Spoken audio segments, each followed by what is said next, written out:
Hello and welcome out to this week's episode of the Gamers Council. And yes, we are so blessed to have with us an amazing panel of community members, and we have first time ever Doc Dark. Doc, how you doing, buddy? What's going on, fellas? There's levels to this. Y'all already know. Thank you for the invite. I was excited to be on. Usually on Sundays I don't do podcasts, but you sent me the invite. I was like, man, I got to do it. Spoke to the fam gave me the blessing. So we're here to talk about games. So let's do it. We appreciate that so much. And of course, returning, we have Kmega. K, how you doing, buddy? Man, good. Man, thanks for the invite. I must have made some kind of impression for you to call me back, man. That's that's impressive. So anyway, but it's great to be back, and definitely first time working with Doc Dark. You know what I'm saying? I've been seeing his content out there doing the damn thing. And then of course, Hargeet, the most secretive. You cannot find this man unless you're a part of the Xbox Illuminati. So I got to jump in. So that's facts. Anyway, so it's great. It's great. 100%. Thanks to be back. Awesome. People don't know. Hargeet know everybody too. That's right. crazy. Yeah. He's an insider. But the most seen guy on the internet, right? Like at the exact same time. Like, most elusive. You know what I'm saying? He's like a Black Panther. You know what I'm saying? Like, if you think about it, if Hargeet says he's got a connection, you're like, oh, he probably do know something. That's right. That's right. Yeah. So, and with that said, I do want to say that we are so blessed to have back with us the one and only, the legendary, the legend himself, the man who at one time was trending top 3 on Twitter, and he doesn't even have an account. That was Hargeet Chani. Hargeet, what's up, buddy? Welcome. Yeah, thanks for having me on. Yeah, I just came back. I live in Boston, so I was at PAX East, which is right here in our convention center. Met up with a bunch of the community people that came out here. Shout out to all of them. First time I met Miles Dampier. nice. Maddie from Maddie Plays, right? So, I love Maddie. Yeah. That's cool. Yep. And in person, see Money and Doodle, met them for the first time. It was great. Nice. But yeah. So cool stuff. Plenty of games that were shown. Maybe we'll get into that a bit later. Definitely. We'll at some point we will get into PAX, but we've got a few other things to talk about. And of course, I've got to introduce the most host with the best voice in the business. He's definitely not talking to me, but thank you. I am talking about you because this man is a hard working man. He makes amazing video content on his own. Plus, he has now his own brand new YouTube channel that has his own show that started second week. It was last night. I'm sure we're going to talk about that as well too. But it is RHETRI Game On Daily. Welcome, buddy. What's up? Game Pass Daily. I want to get sued. I want Game On Daily coming at me. I did say that, didn't I? Wait a minute. That's the other one. Wait. I mean, shit. I'll take it. I'll take his numbers too. Wait. Let me. My notes are okay. So it is. Oh yeah, you are Game Pass. I'm taking over. Yeah. I'm sorry. Watch out, Septic Sauce. I'm coming for you. Yeah. And you know I appreciate that, Dave. But I will say this. RHETRI's a little tired. He's been playing games late last night. He's had a couple hours sleep. Me personally, I got off the thirds, and then I worked. I was up for 36 hours doing an estate sale. Yeah. So, and I've had a few hours sleep and had to go back and do it all over again today. So I'm a little tired too. So that was my mistake, and I apologize for me just being a retard. But anyway, with that said, I have this amazing panel of people to carry me through today. I'm just kidding. RHETRI, what we got going on first, buddy? Yeah, same thing with me, Dave. I was up. Dragon's Dogma 2's got me, man. It's got its hooks in me, and I was up till 7 o'clock in the morning last night. Like I was 20 again. I can't do that. I don't feel great today. I can't do that no more. I don't know what I was thinking. I was just jealous. Everyone else was playing so far ahead of me, so I needed to catch up a little bit. But yeah, so we always start off every show asking everyone what games they've been playing and any movies and TV shows that they've watched recently that maybe caught their interest. Before we get into that, though, let me get the super chat from Adidas. What's up, brother? Adidas20 with the $5 says sending some mustard to Hargeet. There you go. Appreciate you, brother. We'll start with you, Hargeet. What games have you been playing? I know you play a lot of games. I know you just played a bunch at PAX East, but what have you been playing lately, man? So I haven't really been playing too much. I've been working on a book. So I've been writing. Oh, so go. I came up with a concept for a game a long time ago, like in 2017, and just never like made the game. And I'm like, this will just sit here and do nothing. I'm just gonna make it into a book. So I'm like framing it to be a sci-fi drama novel. So very cool, man. Kind of writing that. So all my spare time kind of really goes into that. That's exciting. So, That's probably about a lot of work, man. 30-40% done. So wow. So yeah, hopefully I'll finish that up in the next few weeks, month or whatever. Bumping that out. So very cool, brother. Yeah. Yeah, definitely let us know. I don't know, you don't want to tease it too much now, I'm sure, but I would love to know. Yeah, not yet. I don't want to give too much away. yeah, exactly. But we'll definitely make sure. Once you're ready to release that, we'll have you back on the show and we'll promote the shit out of it, man. Because yeah, why not? Definitely give you some support. Doc Dark, brother, what have you been playing lately? I haven't been playing too much either. I'm working on a movie. It's about. Are you trolling? Or? How am I gonna follow that? He's making a book. How am I gonna follow that? That's how we're gonna start. You're like, I'm gonna Hollywood this month. I'm doing a movie. Yeah. I'm writing a book. Like that's something you do on the weekend. Like man, I love how he's like, I might finish in a couple weeks. How do you even start to write a book? I should have went to him last. Sorry, Doc. Oh man. Yes, I'm playing games. Somebody gave me a loose leaf paper. I actually just finished playing Wolfenstein, the first one, which actually was a really good game. I couldn't believe it. It's crazy, right? Because it's an old game and like the environment destruction in that game and everything and the people blowing up and stuff like. And I'm like, they can't do this now. Like, but that's the whole other thing, right? Look, I'm like, I couldn't believe it. Like the physics, everything was just beautiful. It was obviously 60 frames on my Xbox, 120 on my PC. But this is just beautiful, right? That's why I was a trendsetter, Doc. That's why so many copied after that. And even for a first-person shooter, even the story was engaging enough that you still wanted to keep playing. You know what I mean? It was a little bit over the top, obviously, but it was really good. And now, what's the other game I'm playing? I just started playing Assassin's Creed Odyssey, which surprisingly I'm liking it right now. So we'll see. I don't know if that's the one that got bad. Was it Odyssey or was it Mirage that got bad? I can't remember which was the one that. I feel like Mirage might have been lower, but honestly, I feel like maybe Mirage got punched in the face a little bit. I think Odyssey was fine. I don't know. People in the chat might know. Valhalla, I think, is the one that got hit. I mean, Syndicate is fucking 1,000 hours long. Yeah. Well, Odyssey's long too, right? Yeah. Oh yeah. Odyssey. Odyssey's longer than Valhalla, to be honest with you. Oh, is it? Oh wow. Oh, I didn't know that. Odyssey is a much bigger game than Valhalla. I don't really do side missions though. That's the only thing. I usually stick to the main quest, and I just stay. Unless I have to do a side quest, whatever. But yeah, those are the two games I'm playing. And I always have Halo on rotation. And I always have Apex Legends on rotation too. Those games I just never stop playing. Yeah, absolutely. Good. And my movie. Yes, that you're making. About a frog that goes to space. I love it. Yeah. Kmega, what about you, man? Bro, I have no movies or no books. My life is tragic. So you know what I'm saying. So you should have came to me first. But and I hate to bring this up, but I've just recently started to game this week. My mom passed last month, and so sorry about that. So I was going through that. And so I kind of postponed a little bit of everything except for, whatever. But now I've gotten back, got the juices back, flowing, pause. But Tekken was the one that got me back, you know what I'm saying? Just the love of me, the Tekken 8, just playing a little Street Fighter. And then a game that I bought day one, but I really, it was put back in the backlog, and that was Tales of Arise. I've been no-lifing that. Because PlayStation wanted to be smart and put Horizon Forbidden West on PC, I was playing that here. Okay. And then I was playing Dragon's Dogma.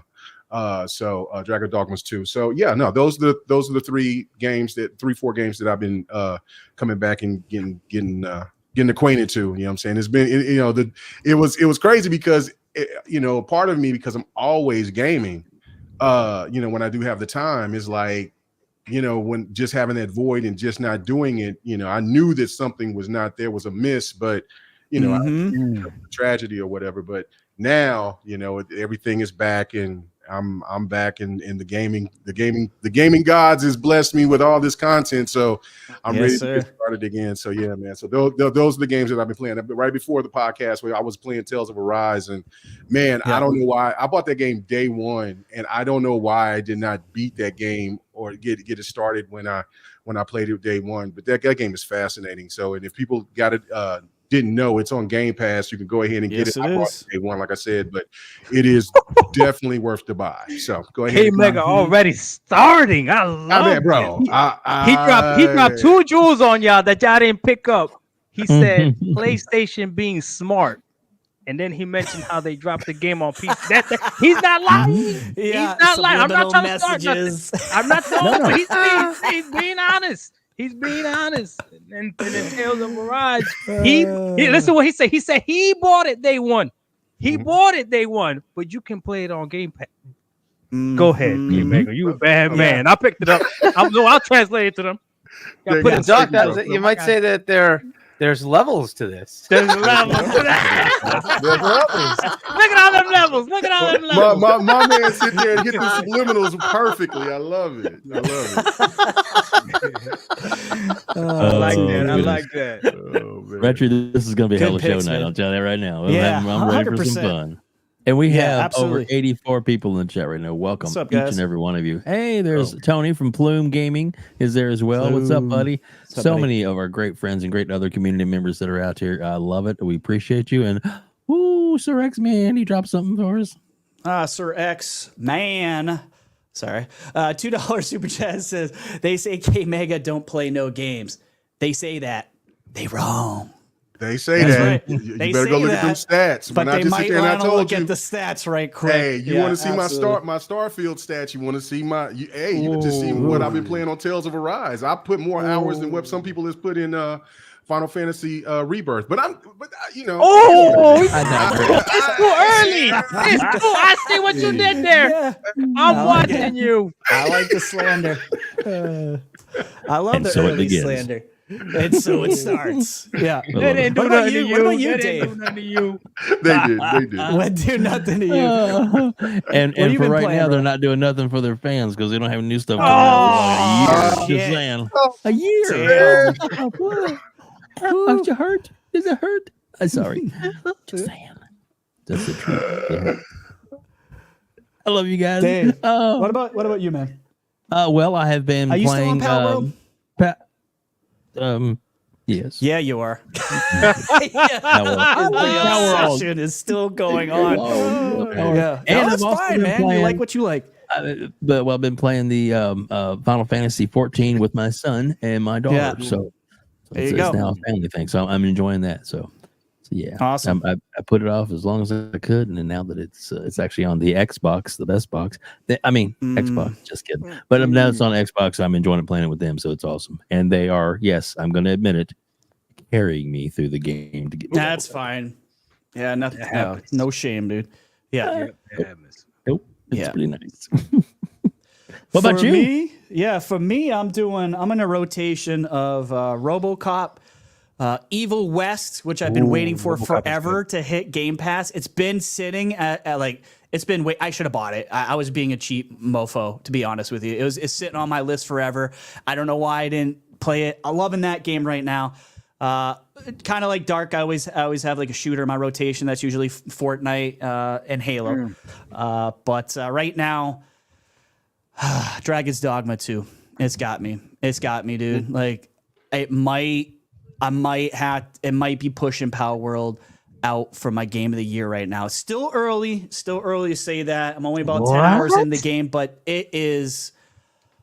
Oh man, I didn't think I was gonna like this game that much, and I'm loving it. So shout out to, I just didn't see it coming. It's just weird because I like Elden Ring, I like RPGs, I like things that kick me in the face, and I am getting my ass whooped in that game. But you haven't bought any microtransactions, have you? Well, that was going to be our first story. Listen. No, because you're the problem with gaming now. You're the problem with gaming. Here's the thing. I told everyone not to do it last night on our podcast, but I'll tell you right now, I'm thinking about it because I think it's like $2 for fast. I know, Doc. I know. I'm thinking about it. Get him, I Doc. haven't done Get it yet. him. I haven't done it yet. But it is $2. You can't Doc. do this to us. You can't do this to us. Don't risk it all. It's a $70 games. Why are they putting microtransaction in it? Don't Don't risk it all. Pay $70 for it. You can earn it. You can earn it. I know, but dude, Kmega, I did a lot of walking last night. I was up to 7 o'clock in the morning trying to find my shit, and it took me a long fucking time. You're gonna That's why I went to Tales of Arise. I was like, you know. know what? I'm tired of walking. So yeah. Let me go back to this later. Guilty. So- Yeah. I haven't done it yet. We're gonna get into I haven't done it yet. We're getting into it, Hargeet, because this is BS. Well, team, no microtransactions on this side. Everybody. Listen. If it's a free-to-play game, it makes sense. But you're paying full price for the game. I don't care how great the game is. Microtransactions in it. Come on, man. Listen, I said I was. That means they made the game with the microtransactions in mind. They already had them last night, and I had everyone coming at me like that. It's not a big deal, and I was saying the exact same thing as you last night, and I had people saying, you don't have to do that. Like it's not that big of a deal because Capcom's done it in the past. And I said that doesn't excuse them doing it in the future. Just because you're doing shitty things in the past for the last 10 years. Because I didn't even know this stuff was in Resident Evil 4. I didn't know. It wasn't in my face. So I say, like, just because you sinned in the past doesn't mean you get a pass for sinning in the future or sinning in the present. You know what I mean? By doing these microtransactions. So I'm a little indifferent on it right now. I haven't done it yet, but we're gonna. I don't think nobody understood what you just said. You understood stuff what you just said. Yeah, okay, but gentlemen, look at the back. Look at my background. There's a reason why I put this background here. Mm. Do y'all know what game this is? Do you know what game this is? Is that Looks Ryu? like Street Fighter, but I don't know. Who is it? I thought it was Street Fighter too, but it's Street Fighter Cross Tekken. That's when Capcom first came out. I'm a big fighter fan. You know what I'm saying? So like I'm all about fighters. That is my first love of any genre of games. But that's definitely Hayuki. I see it. Yep. Yeah. Capcom first got on that BS with this game because normally when you played fighting games, you would play it and then you would earn your characters by playing the game. Right. Capcom had these characters already pre-installed, and then they pushed out that DLC. It was one of the reasons why this game, which is one of my favorite games, in which I hope that they will do a 3D version with Harada and the people at Capcom to make a 3D version. But this game got cooked because of it. Now we fast forwarding to this point where you're talking about fast travel when normally in any other game.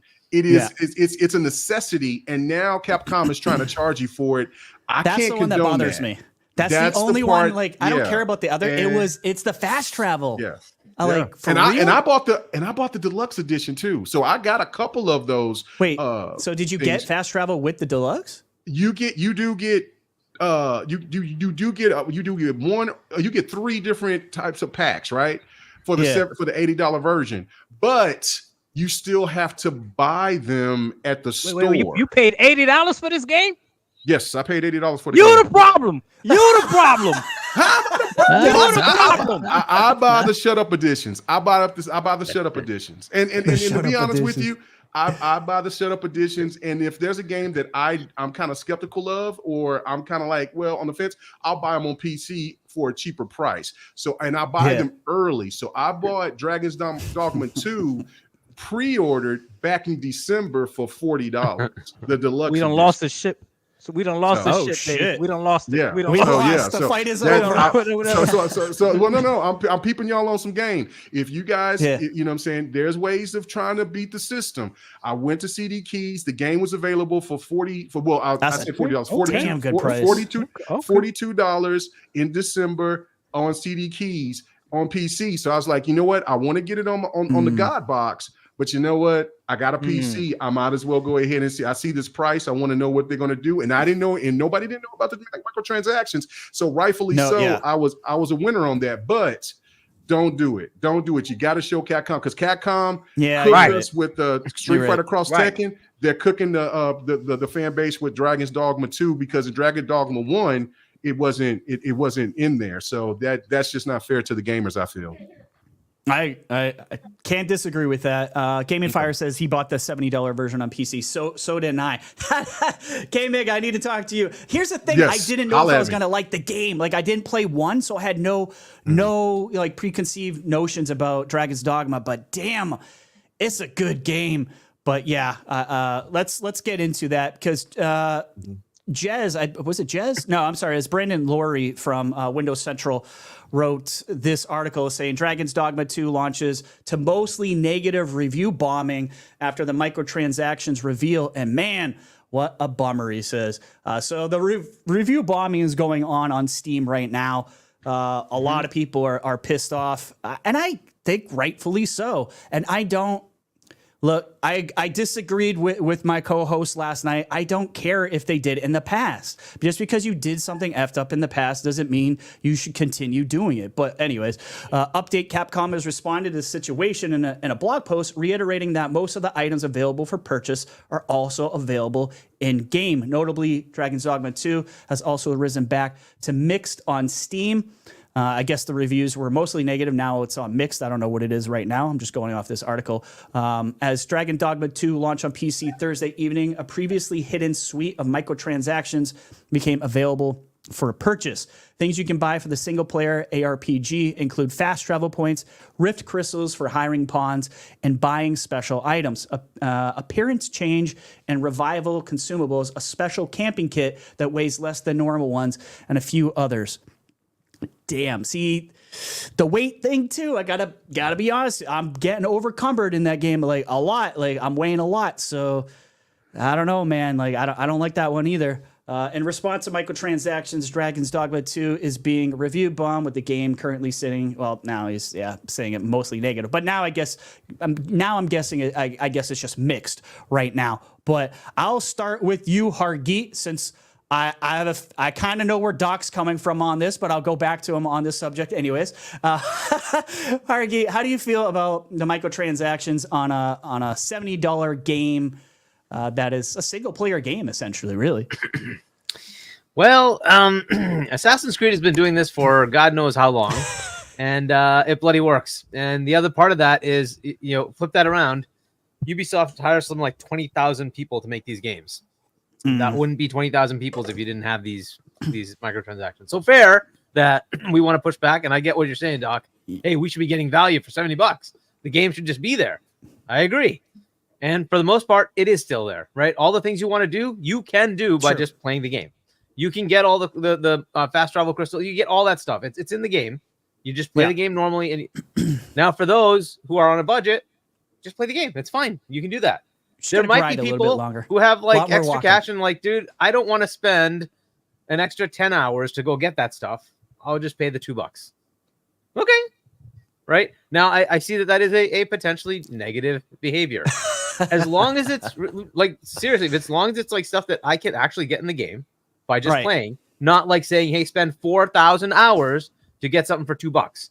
No. But if I'm just playing the game and I get these things anyway, fair enough. If it gives me like a little bit of a time save, and that's usually the stuff that Ubisoft will do, is like, hey, you know what? Instead of going to every location, we'll just tell you where all this shit is in the map. Here you go. Right. Pay $5. Which in a Ubisoft we can game just tell you where all the shit is. Right? Like $5, cool. Then I'll just go get the things I care about. And maybe I do want to get everything. Maybe I don't. Right? But $5, cool. I don't have to literally go to every inch of the map of every little like nook and cranny. And I need to go there. Doc is literally dying inside right now. Right? With what you're I know, saying. Doc, you don't like. I get it. And I fully understand. You're the problem. You're the problem, Hargeet. You're the problem. Kmega the problem. Everybody's the problem. Now, the flip side of this is you could say, well, to hell with all those developers and let them fail. Like, let those AAA games fail, and the market will equalize and say, you know what, you can't have $200 million budgets. That's just not viable anymore. So make the game for $60 million. And then you don't have to have microtransactions. Look, this is exactly what Phil was faced with. Do we know the budget on this, Hargeet? Like, do we know? $50. They spent $50 making this game. I'm just curious.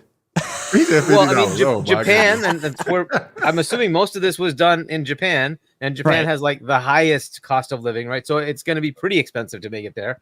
But I don't know how much it costs. And they're the only guys who like gave everyone raises too, right? That 25% raise. Right. Not too long ago. Now look, I don't know how much it costs, but I'm going to guess it costs a pretty penny.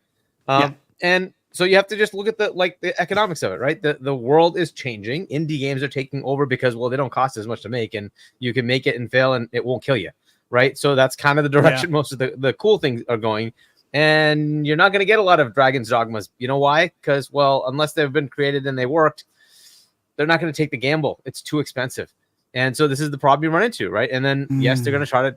So this is what Phil ran into and said, well, okay, I can charge my customer, or I can put some game somewhere else. And he chose put my game somewhere else. Fair enough. Right? I like that part of what you said. I just worry. The only thing I worry about is where's the line. Like, I know it's been going on for a long time, and I know Dragon's Dogma is the one that's getting shit on right now. But I wonder, like, if where you know, you're not allowed to ask that question. That line will 100%. Right. No, don't try to be the good guy now. You bought the game and you said it's great. Eventually, we're gonna have to pay for rectals on first person shooters. That's what you guys want. That's what you guys want, right? If you want the reticle on the first person shooter, you got to pay $2 to get that. That's not wrong. Okay, look, the line will be crossed. The line will be crossed at some point, right? You've already heard them say it, like in Battlefield, I think it was. They wanted to say, how do we make it so that you have to pay for every bullet? They want to get to that point. The line will be crossed at some point. The question is when, and then what will be the response, right? Has it already been crossed? I don't know. But to me, if it's a time saver, it's up to you. You don't have to. You don't have to do it to play the game, right? It's not like they've blocked something. Up to the individual. You can play, right? Read a super chat real fast, and then let Doc go. And I'll let Doc. Doc's just like he just wants to kill everybody right now. Let's go. Sir X Man with the $2 says, "Remember GT7 did microtransactions on release day." Very true. Absolutely. All right, Doc. Spit your bars. Tell us how I suck and how we should behave. What? Here's the thing. There's levels to this. There's levels to this. Right. There's levels to all of this. Let me go. I don't care if it's only $2. Listen. That's all you go. Right now, we still have the power right now. We still have the power. If you buy the game, listen, if you buy this game that has microtransactions in it, as soon as it drops for $70 or God forbid $80, right? If you buy this game as soon as it drops, and let's say you don't spend any money on any microtransactions, and you're saying I didn't contribute to all of that, you still bought the game that they released with microtransactions, so you're still reinforcing that type of cycle, that type of development. They're going to continue doing it, and it's only going to get worse. For fast travel, could you imagine if something like this 10 years ago? But you know about it now. You're still telling people to go buy it. And then you're telling people that it's great. No. Yes, it is.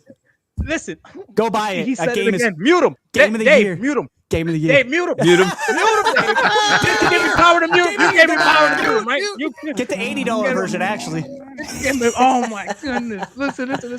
But they're gonna keep doing this, right? Now, I always say this, right? That I come from a selfish perspective. I care about my gaming experience, right? Yeah. I'm playing Assassin's Creed Odyssey right now, like I told you guys, right? And because I've waited so long to play it, as soon as I booted up the game, I had the deluxe edition. Apparently, I don't know why. It's on PC Game Pass, right? I started getting all types of skins, all of them. Yeah. I'm playing with the Ezio skin right now, and I'm level 1.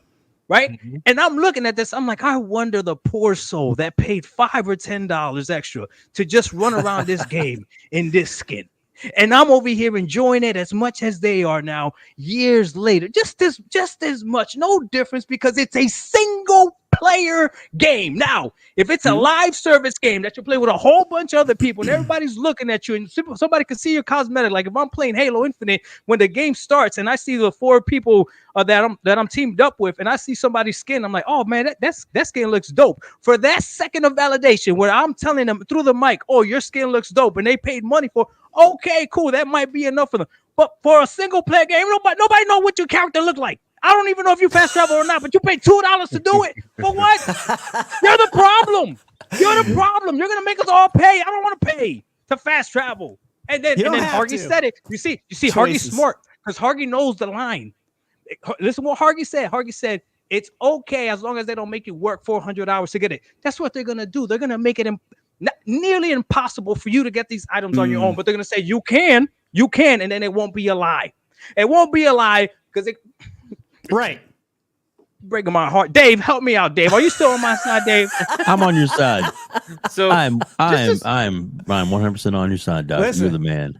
Game of the Just year. a Go small buy it. Don't listen to PSA, everything right? that Doc said. Just erase it out of your mind. It's game of the year right here. And you can just you like don't, but don't Kmega- buy the $2 thing. Do not trust the guy that's using Beats headphones. Do not trust him. Oh wow. Oh wow. He's using Beats headphones. These aren't Beats.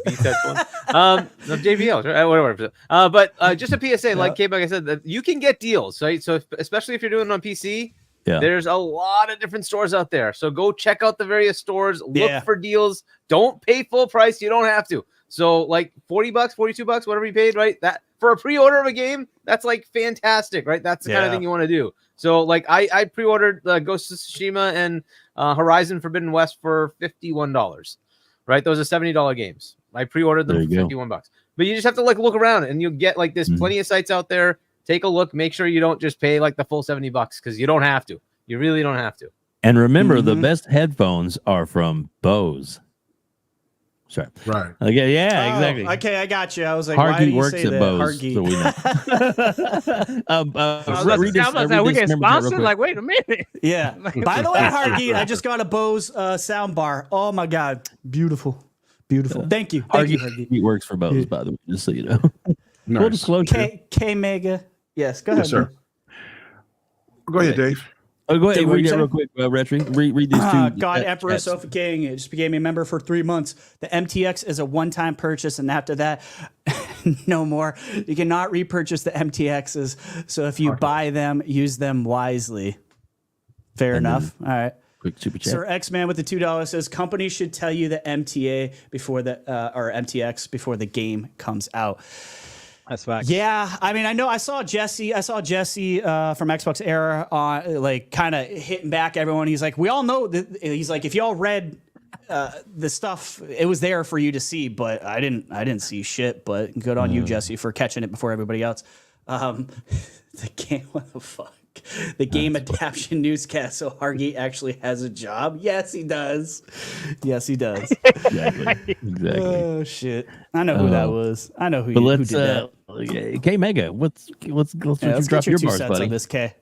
All right. So you know what? Listen, I mean, Doc is not wrong. Hargeet is not wrong. I'm not wrong. This is the thing, and I hope more people will go and reach out to my brother, the Don KTR, because we and him have had this discussion, and he's a developer, and we've had this discussion like 3, 4, 5 years ago. It even started off when we first had the discussion with Star Wars Battlefront 2, when they did the loot boxes and the play to win aspect of it that got cooked, right? Yep. And then I remember when Don was telling me, he says, okay, it's all good, well, in you know, that the gamers came out and they spoke out about it. I don't condone that type of action whatsoever. But do you think that the game industry is going to stop there? And it caught me for a loop when he said it, and I'm like, well, yeah, like if we keep on making our thoughts and you know and saying how we feel and things like that, but listen, this is the reality of it. We are the minority. We're allowed, we're vocal. There's some of us that has millions of followers, and there's others that just only has thousands of followers. The fact of it is, though, the casual market doesn't follow all of us, and they're the ones that dictate how this money is going to be allocated all through gaming, and that's who the gaming industry follows, right? So, yeah, 100%. Loot boxes at the time, for what it was before EA tried to do the fuck shit, right? That was optional. Just like with this as well, what Hargeet is saying, like these are still optional decisions to make as an adult. You don't want your kids to have access, and now that's the conundrum that we have, where there's some parents out there that want to be friends instead of being a parent to their kids, right? So the situation is like, yeah, you know, I mean, you know, it's just the reality of it. So what we have to do as gamers is have to educate ourselves on what we will accept and what we won't. And once I felt like, okay, when I'm looking at this from Capcom, okay, I got hit over the head the last time with this beautiful game, Street Fighter Cross Tekken, right? Fantastic game, one of the best. But again, you held these characters when I'm playing other fighters at that time when it came out in 2009, 2010. I could earn those characters by just playing the games, right? But you tried to do some slick shit and then want me to pay for them and hide them behind, a paywall. Sure. Now we're looking at a situation to where the fast travel, and I'm listening to my brother, man, and I feel him. Like when I was running around, and I'm like, man, I'm really thinking about risking it all, but I already paid. Now, granted, I paid $42, but I still got the shut up edition. I got the deluxe edition. I shouldn't have to pay for anything for fast travel, and that is something that is something that has been in games forever for free. So it now comes down to the decision of the gamer. And the sad reality is that the gamer has dictated it to the developer, to the gaming industry. I just don't have the time, so I'm going to have to spend that money. That it's okay to do it, right? That it's okay to do it. I'm with you, Doc. I feel you on this. Yeah. You know what I'm saying? I feel. But now it's not like fast travel altogether, right? You could still go to certain places and you still get the fast travel, right? You if you wanted to create your own fast travel spots. Right. That's what you get to do with the fast travel crystal or whatever the heck it's called, right? Right. Yeah. But it's also one of those things where it's manipulative, because if you aren't educated into listening to us content creators or reading or just, you're just gaming and you're just like, man, this is bullshit. I do not want to do this, right? Like, well, this give me the option for $2. That is a form of side pocket gambling that's over there hitting you over the head over there. I get you. I feel Doc on that. Go ahead, Doc. What do you want to say? I see. Kmega. He a pimp. I could tell. I know a pimp when I see one. Oh, shit. I know a pimp when I see one. That boy talking slick. He talking slick. Right. As soon as I was getting mad, and he would say something right. As soon as I was getting mad, you the problem. You the problem. Okay, listen. Listen. No. Because we are allowing this, and it's going to continue. There's nowhere to stop. And I hear you saying we're the minority, right? But the reality is that we have right now. I'm looking on my phone. 140 people in here. Whether they will admit it or not, okay, there is some form of influence that we have. Some form of influence, okay? If you believe that no one's ever bought a game based off what you have said, you're wrong. I guarantee you some people have made purchases or have made decisions based on what you have said, based on what other people have said. I get people all the time telling me, oh, Doc, thank you. I bought a ROG Ally because of you. When there's millions of videos on the ROG Ally, but somehow my video was the one that put them over the edge. I went ahead and buy, right? We have influence. Indeed. We have influence, and it's like this, right? It's like this, right? There was a beautiful sermon at church, right? Pastor grabs a bucket of bouncing balls, right? Well, and he says, "All of us, let's go." Preach. Like bouncing balls, right? A whole bunch of little bouncing balls, right? And he threw them at the congregation. All bouncing balls were bouncing everywhere, right? And you're just that one bouncing ball, right? And I could touch you and then throw you and then throw, and little by little, it's a chain reaction. It's a chain reaction. So you might only be able to influence one person to buy Dogma Dark 2, whatever. I'm not even gonna say the name right of this damn game. But that person might influence somebody else, and then they might influence somebody else, and then next thing you know, the developers are sitting back like this. It worked. How do you think Sony is getting away with everything that they're doing? I think Sony's getting away with everything that they're doing because they've been able to trick and just enough people to believe that it's better for you to not have the option to play their game somewhere else. Right. And they're getting away with it.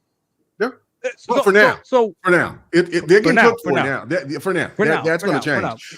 But you make a great point. No, and like I said, Doc, I'm on your side, and I'm on a lot of Fonzarelli and others that has been advocating for this. But the reality of it is that as long as people keep on paying it's not going to change, because as much as we are influencers, and I will have some people that will say this, you'll have people that will say this, Hargeet, Wade, what I'm saying?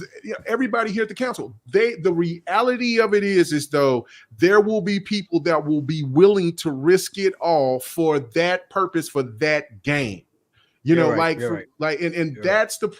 where we have to come, and that's where I'm trying to advocate for people. Is like, look, there's avenues.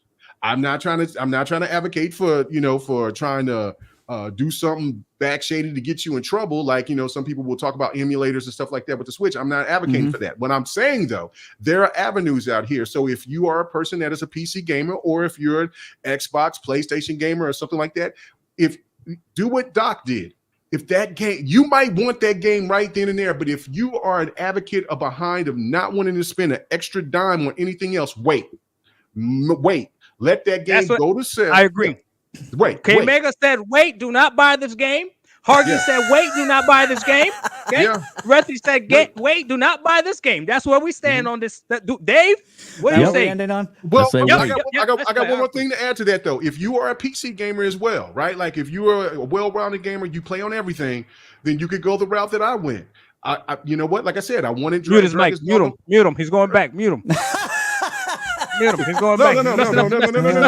If you want to play Dragon's Dogma on the God box as much as I wanted to, but then I'm looking at this situation and I'm like, man, you know what? I'm just not risking to spend the $80.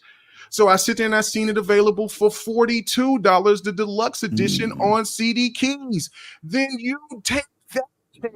And then at that point, you got hit over the head a little bit, but you didn't get hit over the head a major bit. And then that still is not giving them the full revenue that they were expecting to get from when people were paying $80 to $100 for the game. Fair enough. So, fair. Dave, what's your 2 cents on this whole MTX thing? I don't want to get yelled at specifically. Just kidding. You're the problem. You're the changing his mind. You're the problem. You're the problem. You know what? Though? Mute my mic. I'm gonna mute my mic. I haven't been.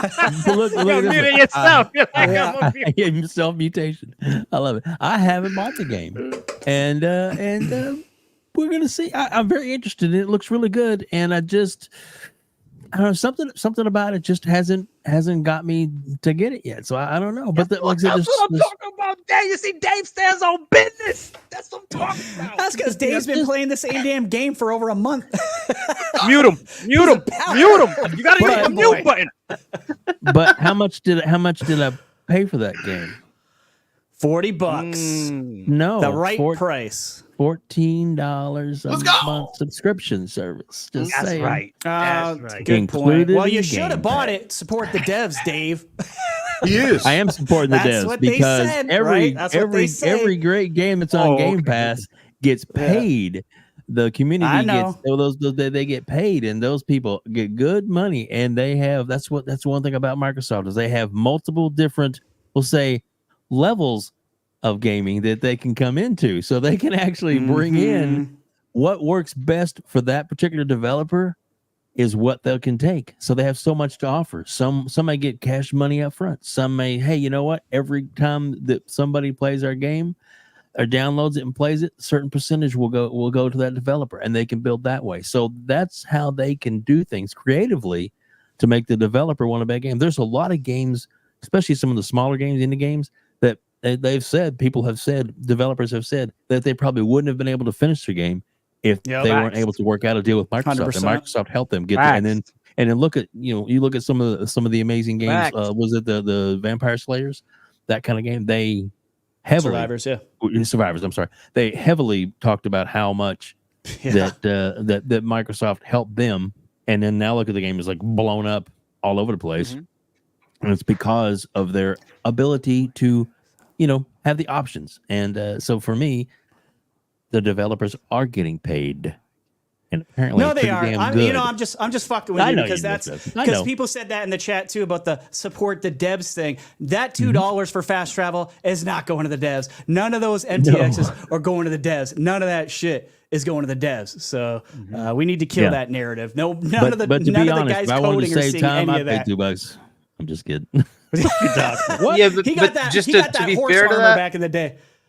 but to be fair to that, it repays the fee that the publisher had to pay to the devs to get the game, and then and it incentivizes them to get the next game, right? So yeah, you but just got to that keep shouldn't that be in my mind, problem, right? though. You know, Elden Ring didn't need to do any of that. That is, by the way, there was a $60 game sold like hotcakes, and we didn't. You know what I'm saying? Like, maybe your budget's too high. Not my problem. You know what I mean? If you spent $300 million on the game, that's not my problem. I shouldn't have to pay extra because you can't, allocate your budget.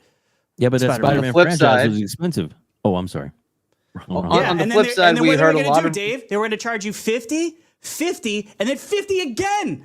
They were gonna do that. Yep. That's why I don't want to. That's why, to like Doc's point, like we do have to be careful about supporting this shit because that's exactly because they'll go to the next step. That's the next step is splitting up a fucking game, one game into 3 games. That's dangerous. on the flip side, we do hear about the working conditions From being horrendous. Like massive overtime all the time. That's fair. Yeah, the crunch. We have heard that. They definitely get the game out in a sooner cadence, but yeah, that comes at a massive cost. At a price. Now, as a person, very good point, Hargeet. Now, as a person that has worked that work in construction as work, you know what I'm saying, and as a driver. When I hear people talk about crunch in their hours, and I'm like, and I get it, like I get it, but right, like I'm working 12, 17 hours in a day. Sometimes. How many of y'all had 2 jobs back in the day? Right, like right. And so as I'm saying, go ahead. Don't let that super chat escape us right now because that's the very next microtransaction. Oh, I hate to break it to you, Sir X-Men. We've already had ads all the way back on 360 Gen. I remember seeing ads or product placement. And it's all over the place. It's been there forever. Product placement inside the game is different, but if there's like a scene that you gotta pay to not have that ad, like if the difference between Spotify Premium. To get rid of the ads. Well, that's a good point, Doc. This is the dangerous point right here. And this is what we all have to pay attention to because every last one of us is going to buy this game. Grand Theft Auto is going to set a bar. and unfortunately, and he's right. Doc, Doc, I hate you. He's right. He's gonna buy it. Right, Doc, and most problem, of us, Doc. Right, you're the problem, Doc. You're the problem. I'm muting myself. No, mute your ass. Mute yourself. Don't say another damn word for the rest of the night. There's gonna be billboards. Kmega, there's gonna be billboards with shit on it. No. That's happening. Cut that shit off. You're done for the night. Bye. There he is. Welcome back. But this is the reality of it, right? Disrespectful, Kmega. You didn't even let me last an hour. Disrespectful. You can't. I'm sorry, bro. And it is my first time meeting you, man. You're fantastic. But you know what? You got to take this L on this one because we all gonna take it, right? We're all taking this L. That's listening is going to get the shut up edition, right? Which is the ultimate edition, and then Grand Theft Auto. How much do you think the top edition is going to be, Kmega? Bro, I think that they're $100. 150. Ooh, yeah, 150. Oh, yeah. fuck. No. They're gonna have the statue edition. It's gonna be $400. They did it with NBA 2K. They did it with NBA 2K. They're gonna have it, and you'll pay it. God damn it. I ain't paying. I have an insider. I know somebody on the inside. They told me that they have a map for Puerto Rico. They got me. See, fam. Listen. But anyway, I don't want to take that much time. But I just want to just say this point, and it's horrible because they're going to cook us all with that, and then the industry is going to say, "Oh," but the reality is that not all those games are equal to what 2K is going to bring to us. That's right. Grand Theft Auto. That's right. That's where we have to find the level of like, you know what? Listen, okay, the levels to they're levels to this. They got me with Grand Theft Auto, but you're not going to do me with this bullshit game and give me the excuse to saying that this game should be $70, $80. What games should do is revert back to getting to $50, $60. Amen. And that's what they have to do because if they don't, with Spider-Man. But that's the reality of it. Times you know three. What I'm saying? When I get Spider-Man, Oh, he froze. Oh no! Oh, that's a great pause. That's a. Oh no! Got him! Got him! I love it. He got it. The insiders got him. Got sniped like in he was real talking. time. He was talking too much. He was saying he was making too much sense. He was Okay, making I'm too done. much sense. Yeah, You're back. The You're back. gaming You're back. industry Illuminati got me. They cooked me. You're back. You're good. No, you're good. Go ahead. Oh, no. No. Yeah, we That's lost how you for the they last get like you. half a minute. Yeah, for like Yeah. like But 20 you're seconds. back. You're good. You're So back. here's the thing, though. Right? I'm not against a publisher or developer or anybody putting whatever price they want for their game, like that initial. I'm not against it, because you determine whatever you think your value is, right? And then the fans will decide if you're worth that, right? That's why when people talk about like, a $40 game being better than a $70 game, like, yeah, you're taking the risk. If you're gonna put your game at $70, but we got a game that's $40 or the traditional $60 and is mollywopping your game, yes, you're gonna look crazy because money has value, right? So we're expecting something better, something greater. So understand this, yes, a lot of us automatically, just based off of GTA 5, are gonna buy GTA 6, but don't think that we're not gonna be looking at this with a fine-tooth comb. GTA 6 is gonna get scrutinized if it's not what it's supposed to be. Because first they're gonna be like, how long did we wait for this? Right? Then you're doing the same thing that we did before, right? It's already getting a pass for running at 30 frames. I don't know if you guys saw that already. It's already getting a pass for that, which to me is kind of like on the PlayStation Pro at that, bro. That's crazy. But we'll see.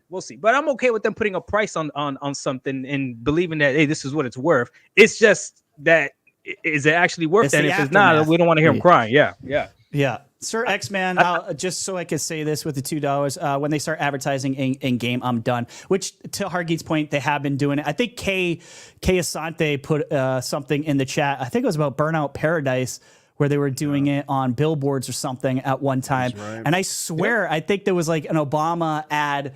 There was actually like politics like in the game for that too, which is fine because I voted for him anyways. But you know what I'm saying?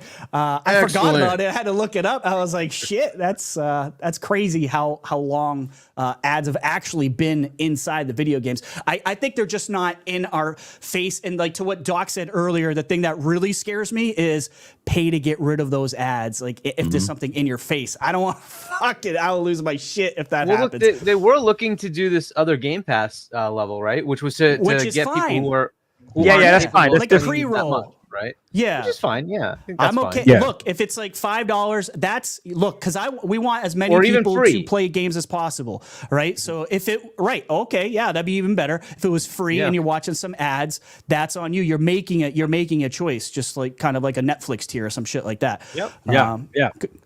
Yeah, 2 super chats too. Yeah, Andrew Doyle with the $5 says Microsoft is setting the bar and then some with Hellblade 2 and many others. Exciting things this year moving forward. Amazing show, gentlemen. Thank you so much. Appreciate that. Thank you. And Anonymous Boss with the $5 says Sony went as far as to remake the PS5. PS5 Pro is the ultimate. It's the ultimate remake. That's crazy. What are we doing here, yo, Doc? Try out the MSI Claw Ultra 7 version. There you go. I have not yet, but not yet. I heard some bad things about. I heard some bad things about the Claw. I have to. I'll leave that up. So we got one more. Okay, go ahead. Sorry. Yeah, sure. Sir X-Man with the $2 says, remember EA is notorious for advertising in games. Yeah, if anyone's going to do this first and worse, and it's gonna be EA. It's definitely gonna be EA. Okay, my last point on this. Oh, sorry, go ahead. My last point on this, and I apologize if I'm talking too much on here, but I just wanted to say, this is what it's about. One of the other hustles that I think the gamers need to get into, and I talked my boy Ham Solo to get into it, and also a couple of other gamers. I know that it sounds weird to say that you will get involved into the subscription services, but I subscribe to EA, I subscribe to Ubisoft, I subscribe, and then and I of course I got Game Pass, of course, right? And of course Game Pass is the best, and I even subscribed to the PlayStation Plus, and so I'm looking. Don't do that. Well, I know it's nowhere near the same. You know what I'm saying? As a universal gamer, I still try, even but you're the problem. I didn't do the whole. Don't worry about that. I ain't that much of a problem. I am a problem, but not that much of a problem. But the reason why I said that is because if these games come out and then if they come out broken, or if they come out to not to be up to par, you aren't committed to them. And the way that the new game is being thrown at us as gamers is that because there's so many gamers that's concerned about, are these games legitimately ours now because of the way the digital content is worked? Oh, facts. This is why subscriptions make more sense now than they ever did in the history of gaming. Because listen, if you say that I paid for this game and then you're not obligated to say that this game is mine, well, why the hell would I go ahead and make the decision to say, okay, I'm going to spend full price for this one particular game when I can go ahead and pay this subscription, and then I could go ahead and I could cancel this game out or cancel this subscription that day if anything that I'm playing right now for that month is trash. It's a catch-22 on that, and I advise a lot of gamers also to think with your wallet, think with your mind, and understand that when some people sit here and tell you that, well, you need to buy this game to show the support. No. You gave the option for these subscriptions. I'm going to take advantage of them. I agreed. I completely agree with 100%. that. So Doc, to your point about the price that they put it out at, this is one of Sony's major problems, right? What was it? Returnal, $70. Yeah. How many people bought that game at $70? You think people are going to buy that game? Not many, though. It didn't sell. It didn't sell. Yeah. Right? That should have been $40. Just the way it is. Yeah, that's facts. I agree with you. I like the game, but I think the price point was too high. It was, no, but especially for that studio. But that's why, if Sony is smart, they're learning a very, very valuable lesson with Helldivers. They are learning a tremendous lesson with Helldivers. Yes, sir. Number one, day in, day on PC. Day and date, Doc. Yes. And lower cost. Day and day and lower cost. Come on now. Come on now. I know we're going to talk about Horizon Forbidden West, but that might have done better if it would have dropped day and date. Yeah, absolutely. Especially think about during the time when that dropped. 100%. Not everybody is an Elden Ring fan. And come on now, think about if you had more people being able to play it. The PC gamers were able to play Elden Ring, so that thing took off. 1000%. Any PlayStation fan that's trying to tell you that the success of Helldivers is not tied to PC doesn't know what they're talking about. It's heavily tied to PC as well. Come on now. So Sony hopefully is learning a valuable lesson, but I hope so. Have they though? They released Horizon Forbidden West on PC. And Dragon's Dogma 2 coming out the same day as Rise of the Ronin. So all three of those games releasing within one day. And this is Sony. Sony owns two of them, and they put both of them out day after day. Like they just really don't want to win. Like it just makes no sense to me. Why would you do that? And with an anchor game of Dragon's Dogma coming out at the same freaking time. Are you dumb? I think they knew what Ronin was. I think they really knew what Ronin was. Who cares? Give it a chance. I think they let the fans hype it up. I think they let the fans hype it up, and then they were like, "Well, okay, they think it's gonna be good." They were like, "Oh." The fans aren't even hyping it up properly, though. Not anymore. Not anymore. I thought it was gonna be good too. Until I saw that first trailer, and I was like, "Damn, that's not we're not gonna pretend like this game wasn't compared to Ghost of Tsushima, right? Yeah, this game was first announced. They're like, "Oh, it looks like another Ghost," and it's like, be careful. Be careful. Right? It's not even better than Wulong, and Wulong is a great game. Wulong is better, apparently. It's a much better Team game. Ninja is a great, I don't want to like shit on Team Ninja because I love a lot of their games, but it's not even better than Redfall. Oh shit! I just want to see how far we were going. Okay, too far. My bad. I just want to see how far we were going. I played a lot of Redfall. I played a lot of Redfall. I did too. Y'all left me. Y'all all got quiet right on chat. Let's go clip this. Yeah. Rewind that. He's good. He's good. Yeah. Grumpy Sean with the $2 says, the internet needs more Dark. Absolutely. I love this energy. Shout out to you, brother. Yeah.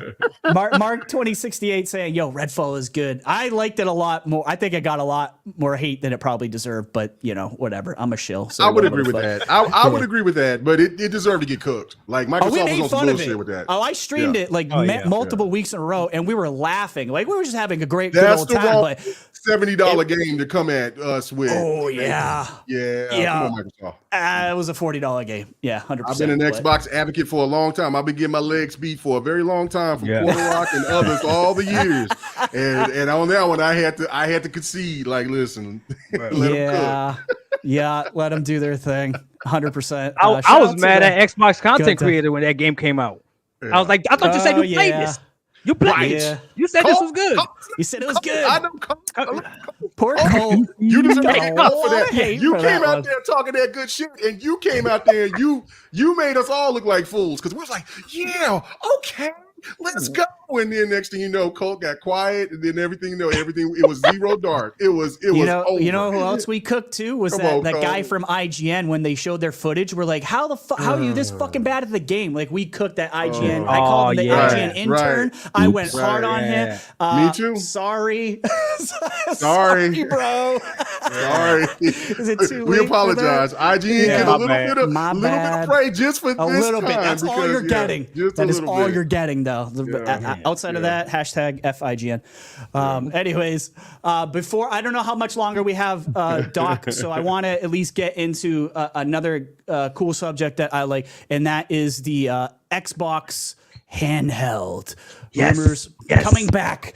It's coming back. So Jez Gordon of the Xbox 2 podcast, shout out to Jez, has claimed that the Xbox is working on a new native, say it with me, PlayStation, native Xbox handheld. On the Xbox 2 podcast, Gordon said, I know that Xbox have got handheld prototypes, plural, right now. Gordon said classified that these are new prototypes and not the old prototypes often referred to. So I know, like we saw Sarah during the that Xbox podcast talking like the next the next hardware coming up and it being like a huge leap for them. I think a lot of us assume that AI was involved in this. But Doc, I'll just start with you. Like, what's your hype level? Do you care about an Xbox handheld? What's your hype level for this, man? Yes, but it depends how they execute. Can somebody else go real quick? I'm going to grab something and bring it right back. I can show you better than I can tell you. Is that fair? Yeah. I'll be right back. Let's read that super chat while we're doing it. Yeah, bring it up. Anonymous Boss with the $5 says, yeah, I know. Dude, it's 2024. Come on now. Ronin running in 900p in 2024. What are we doing here? Over $50? Hell no. You guys are already remaking the PS5. By the way, who here is excited for Stalker 2? Oh, definitely excited for Stalker 2. 100%.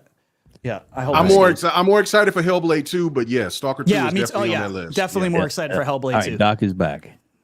All right, Doc, you've got your stuff. Yeah, still got me. Let's. Yep. Yes, sir.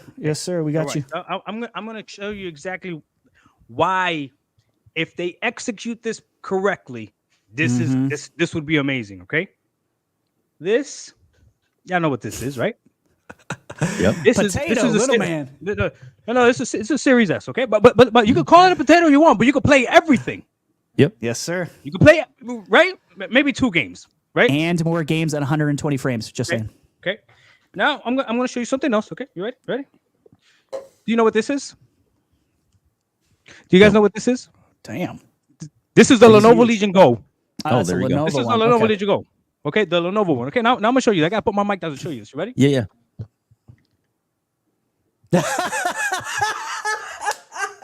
That's why he was grabbing it. Okay, I like that. Fair enough, Doc. Stay with me. Don't let me lose you yet. Watch. I'm only showing. I'm actually making a video about this, but let me show you. Sweet. Yeah.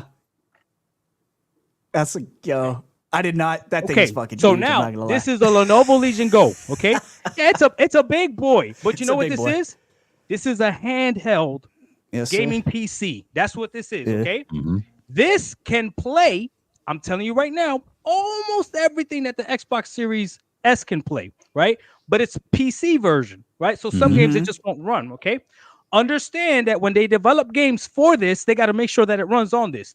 So Xbox centric handheld that is based off of Xbox. They just gotta be able to shrink this down just a little bit. Yeah, yep.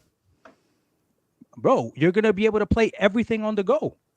That should have been what the S should have been. It should have been the Xbox Series X and then a handheld version of the Xbox Series S.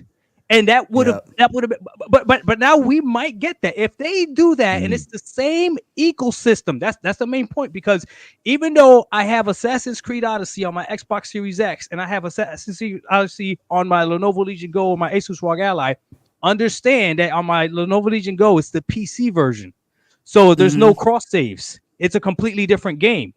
The achievements are through Ubisoft, not through Xbox. Completely different. If they tie it all to an Xbox handheld, bro, they're doing what Nintendo did. They should have been doing this, but now we got the technology to do it. So depending on how they execute, yeah, it's going to be phenomenal. And something else that they got to do too, that price point, it has to be cheaper than this. Do you know how much this thing is? Is it $700? $7? $800. When I bought it, it was $8. Ow. It's probably $7 now. Yeah, might be $7 now. Yeah, yeah. But it's phenomenal. What do you? Well, before I move on to anyone else, Doc, like what would you be okay with for your highest price point for an Xbox handheld? Like, what's your tops?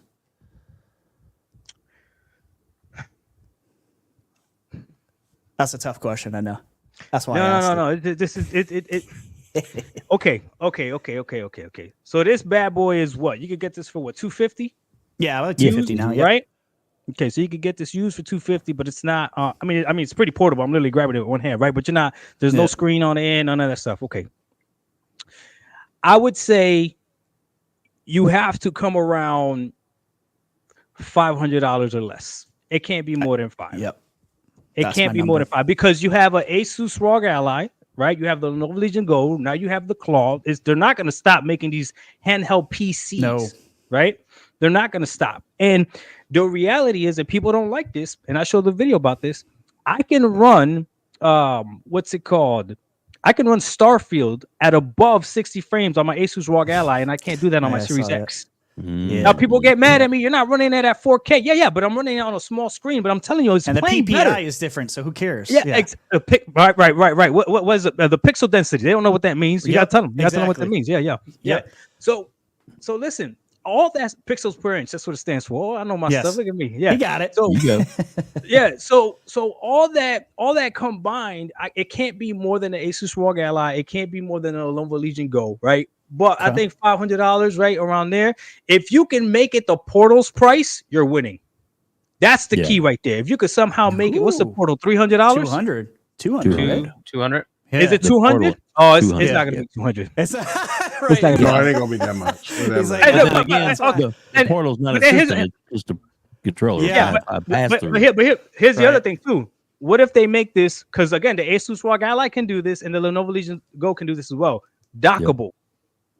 Yeah, that's that's where we kind of the rumor. That's what I'm talking about. Right. $500 handheld console dockable. It'll literally replace this. Literally replace it. Mm-hmm. Is that worth it? I think for $500 it is. But yes, absolutely agreed. And if it's dockable, it's I'm gonna get 2. Dude, I gotta jump all over that. It's gotta be dockable, right? And it's gotta play everything. I think it's got. You cannot exclude Steam. You can't exclude Steam users. You can't do it. Not if. If it's 2025 or whenever it comes out.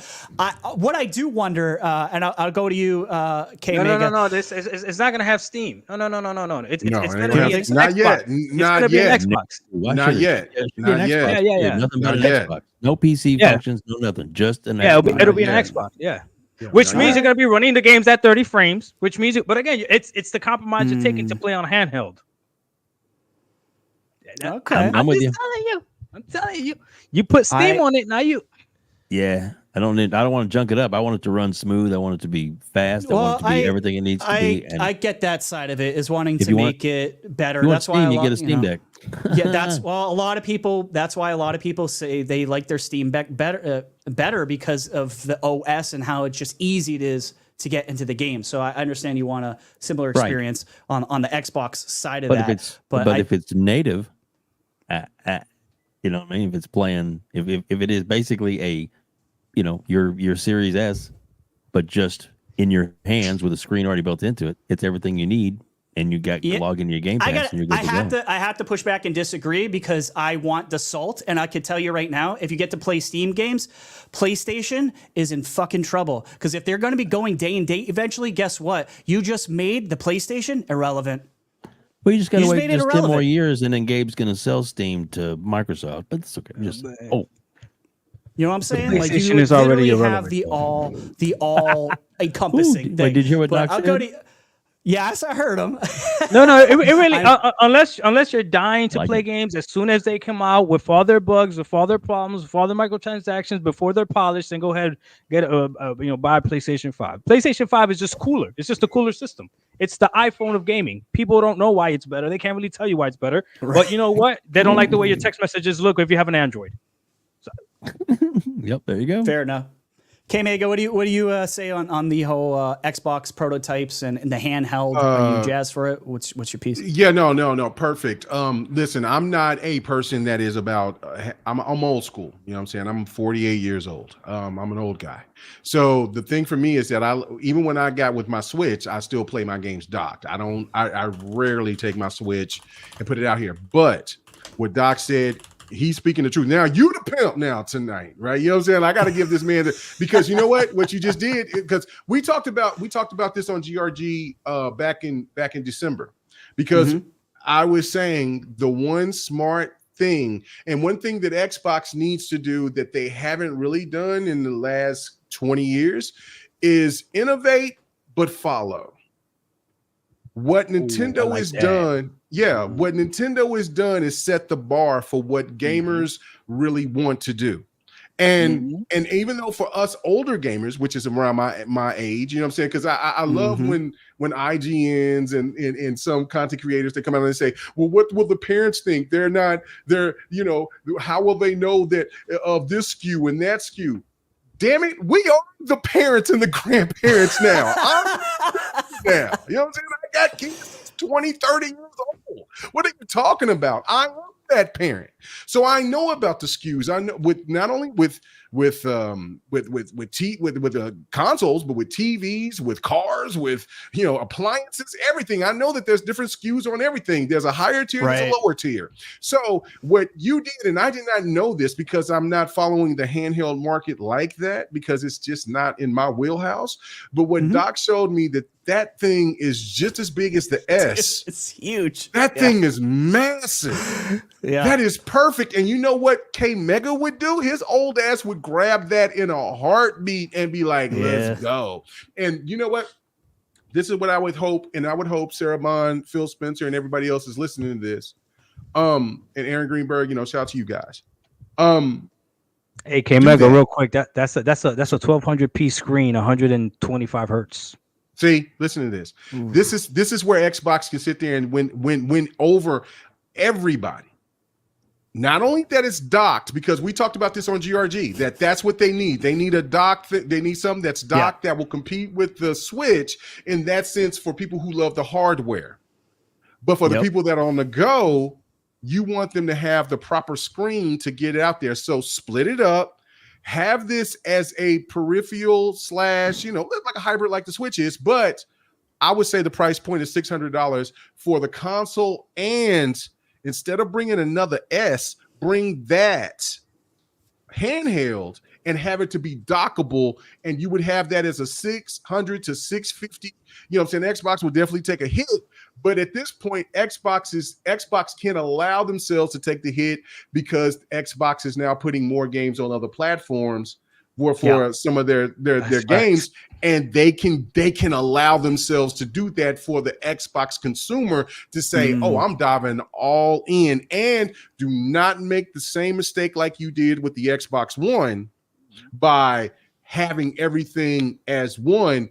Make sure that you separate it. Like, if people don't want the console, because the younger generation do not care for consoles or PCs like we think we do. We think they do. They don't. They don't care about it. I seen a tweet. Right. I seen a tweet from somebody that posted this, and this is real life, because I was sitting here I went and did something with some family, and there was some younger kids around 15, 16, and then they were on their phones, they were doing this and that, and I'm like, man, you got an Xbox, PlayStation? It's like, yeah, I got a PlayStation, but I rarely play on it. I'd rather play on my phone. What? And I'm talking about big screens and shit like that. But anyway, that tweet that was shown, he was sitting there saying, the person that posted that, it said the kid told him, oh, if you're a PC gamer, you're really old. I'm all about my cell phone life. You know what I'm saying? Like, that's the direction. That's what's happening now. We have to come to the realization, all of us that's listening, and then the people that's on this panel, we are the old heads now. Yeah, we are not the elites we're not the elites to set the tone for what gaming is. Right. Yep. So if you separate the handheld and the console, but also give us the combination to where we can buy both at a $600 price range. If you want to fuck around and find out about $700, that would be I would still, but you have to separate them. But no. But you, I like that idea, Kay. But you have to be competitive with whatever the Nintendo, what the new Switch is going to be. And if you're doing, let's say $300 to $400 for the handheld, what we've seen from Doc, you're winning. Xbox is going to sit there, and I have no doubt that Xbox is going to be the leader going forward because of the strategies that they're doing, regardless of all the doom and gloom and the anti kumbaya shit that people are trying to make out now. Xbox will be the market leader, but the real reality of it is that gaming is going beyond what we think as older gamers. And if Xbox does this with the handheld dockable, you can give us 4K gaming. And if you're going back to those rumors where they were talking about working with Steam, it's undefeated. But my last point, the one thing that Xbox needs to do more of, if they can't work with Steam to do something with that handheld, make sure you put more games on Play Anywhere. That will be the caveat. Change everything. So right there, because my thought about that. Yeah, because my thought process behind this is that Xbox to get the last Thanos ring is to get Steam. They're waiting on Gabe to go ahead and say, "Man, I'm done. You know what? Microsoft, go ahead and buy me. How much how many millions or billions you want to give me so I can go ahead and give to you." But until then, make sure that Play Anywhere is much more valuable than what it is at this point. I love that you brought up Play Anywhere. That's a very good point, Kay. Yeah, very good idea. Retri, I don't mean to jump in real quick. I just want to say two quick things. One, welcome out to over 210 people here. Welcome, everybody. We appreciate you so much. So many amazing members of the chat, including Kay Asante, has jumped in there with us. So we subscribe to these guys, man. They're good guys, man. Subscribe to everybody on this panel. But Doc, I did want to check with you. Are we good on time? You're gonna let us know when you need to head out, or I just don't want to. We appreciate that. Yeah, I got 5 minutes tops. So I wanted to show Kmega one more thing. So because he was talking about the size, right? Because I also have an Asus ROG Ally. So let me show you. Beautiful. I didn't know that they came that big. That thing was massive. It was dope. Wow. Damn. It's like none of these are small. I'm not a handheld guy, but I play that. Okay, so they don't have to go that size. I'll show you what it looks like next to the S.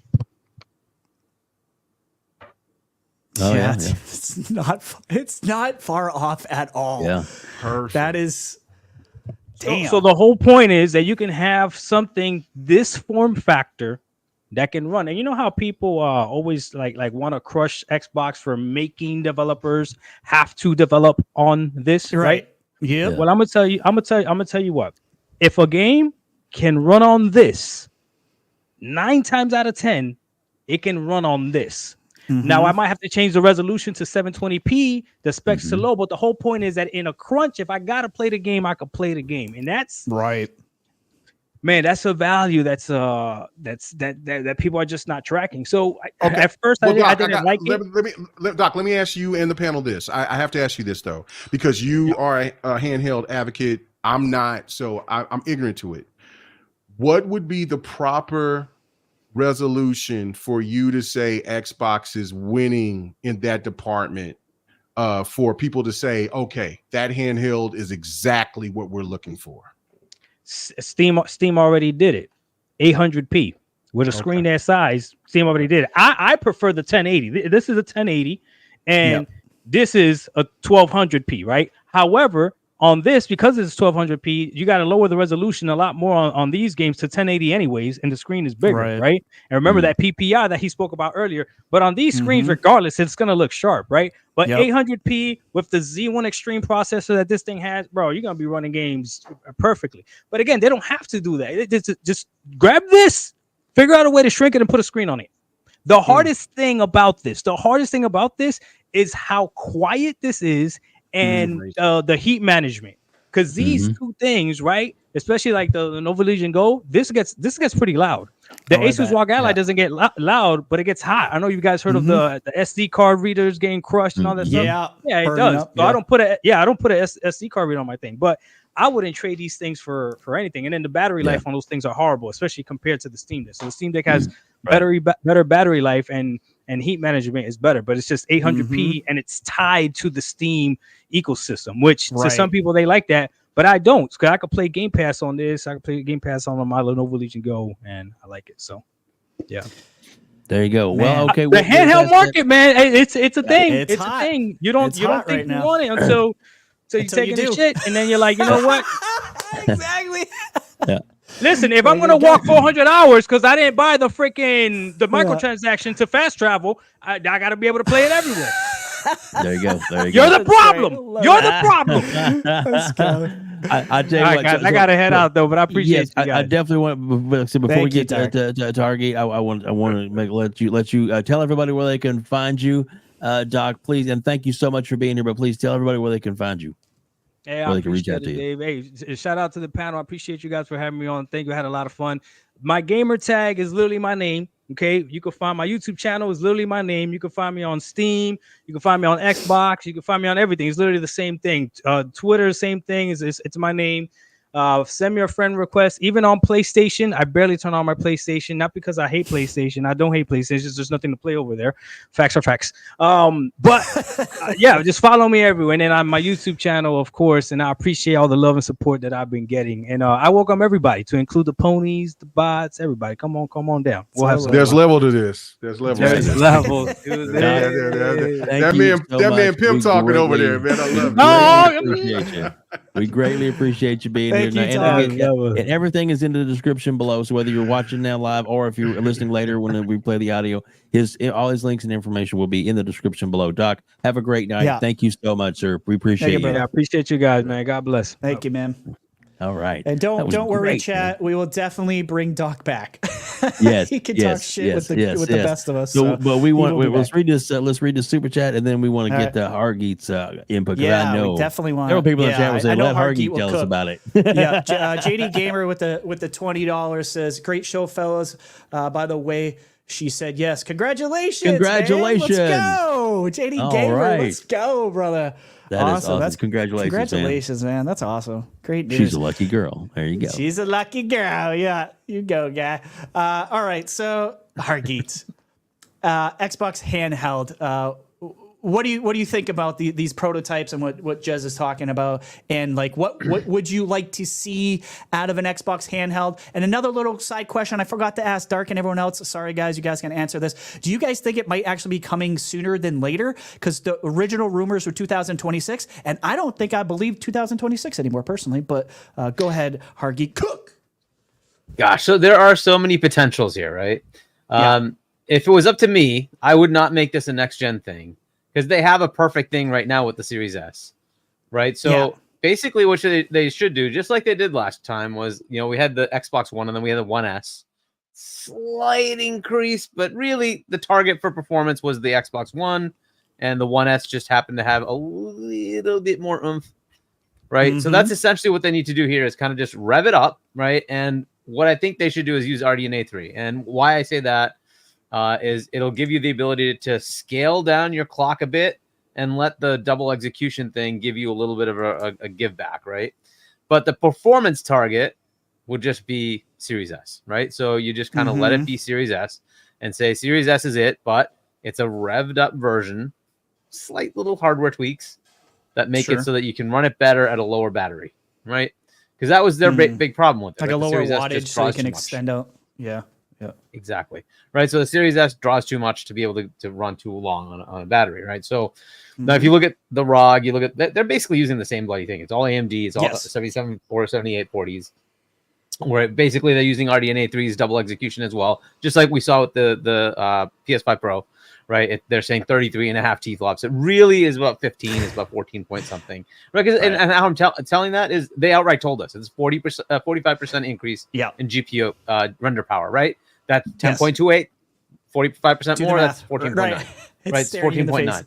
So that's how much it is. But it has the ability to run those double executions, right? Which is part of RDNA 3, right? So you can do two, basically like we have with, cores and number of threads per core. They're doing the same thing in the GPU for some operations. So that's where they're getting that 33. And that, by the way, already exists. The 7000 series AMD GPUs all do that. Yep. So you can see what the performance levels are. You can see what they, what their quoted T-flops, which really happens to be half that in general, half or less that. Right. Yep. And that's what you're really getting. And then you can see what that looks like in the equivalents with the NVIDIA's, right? Just look at the benches out there. You can see what they look like. But what they can do is essentially do that. So ROG Ally really is a 4.3 T-flop device that runs at the quoted 8.6 because of the double execution thing, right? But it's good enough. It works. And guess how close that is to a Series S? What's that? 3.95 was it? Right there. It's right there. It's right there. Right. The question is, how much can they get out of it? Right. Right. It shouldn't be in a year bad, from now, right? Or 2 from now. Yeah. Right. And like if they can cut back, like I think it was a 7 nanometer processor when the APU, right, when they put it out, maybe they cut that back to 4, 5, 4, something in that range. That should hopefully cut back the amount of power needed. Right. And if they can rev it a bit, they can cut back more. Right. Because that usually is what you're getting with all these revs. You're getting less power need, same power as far as the capability set, but less power draw from a wattage perspective, right? So as long as they can pull that off, the performance target's still Series S, and that's what you get when you're running around with the device in your hand. Cool, right? It could also be a next-gen thing. We keep hearing that. It could be a next-gen thing. Right. This is the Steam play. So we're seeing that the potential for adding other stores into the Microsoft store on Windows is coming, right? That's in beta now. There's an ability to add other plug-in for stores. How they work that, I don't know. And apparently Steam is interested. That's a good thing, right? Because Steam is also interested in getting Game Pass, right? Exactly. So, and everybody is concerned about the money part of it. Don't worry about billionaire and trillionaire companies figuring out how to get how to exchange like the money. cut. Do not worry about that. They'll figure that out. Steam's on Windows now. About it. They'll figure it out. they'll figure out the money part of it. That's not a big deal, right? Yeah. So if they are willing to talk and actually connect those up, that'd be fantastic. And the reason that it work is not like, I think like WebDave, you're worried about the whole, it looks like Windows thing. Right. Why they're plugging it into the Windows Store is what Windows Store does is what Xbox Store does. It encapsulates the whole bloody thing. It installs in the background as an install of Xbox type stuff, right? It does not install a whole bunch of files in some place that you can go muck with, which is why people don't like it, right? Because you can't mod it as easily, right? But the whole point of it is it's encapsulated just like an Xbox game. So the whole bloody thing is encapsulated. You want to install it, you take the whole bloody encapsulation gone, right? When you install it, it encapsulates the whole thing, puts it in, right? So that makes it very clean to install and uninstall. So if they're going to get that correct, it's going to feel just like a freaking Xbox. And that's the whole point. It's got to be like that. Yeah. Right. So if they can get that plugged in, and then the next generation of Xbox can take that same bloody thing and say, now you got your Steam games on your Xbox. It's going to be a whole new game. It's going to be a whole new game. That's why I said about Steam. And I know I understand the kickback from everybody, but guys, you'll have all your PlayStation games there too. Like it will have exactly everything. And then you got to look at the other side and go, why do I need anything else outside of a handheld? Right. And it's the beauty. So if you don't realize this, the Xbox is like 60-70% a Windows PC anyways. Right. They just took out some parts of it that you don't need. That's essentially it. Underneath it, it's running Windows anyway, right? So you basically have that when you're developing for a Series S or X, you're developing for Windows. That's what you're developing for. It's to DirectX 12 Windows, and then you check a box and say, I want Series S and Series X. And then it builds it for that too. Now, performance targets are the cool thing. You get to say, I want to, tune this a bit more to make it work really well on this piece of hardware because it's bespoke. I know what it is. I know what it's always going to be, so I can make it work right? The headache with PC is you don't necessarily know what combination that people have. So that becomes more of the headache. And then when you talk about standard Windows, because you don't know, then all the driver updates are annoying, the BIOS updates are annoying, the firmware updates. Yes, it's a pain in the ass. And that's why you want bespoke hardware, right? So, and that's fine. I'm not saying don't have that. I'm just saying take it one step further and just say, hey, my target, I don't have to check that box anymore. And it just is Windows. So my next gen, when I'm making a game, I'm just targeting Microsoft Store.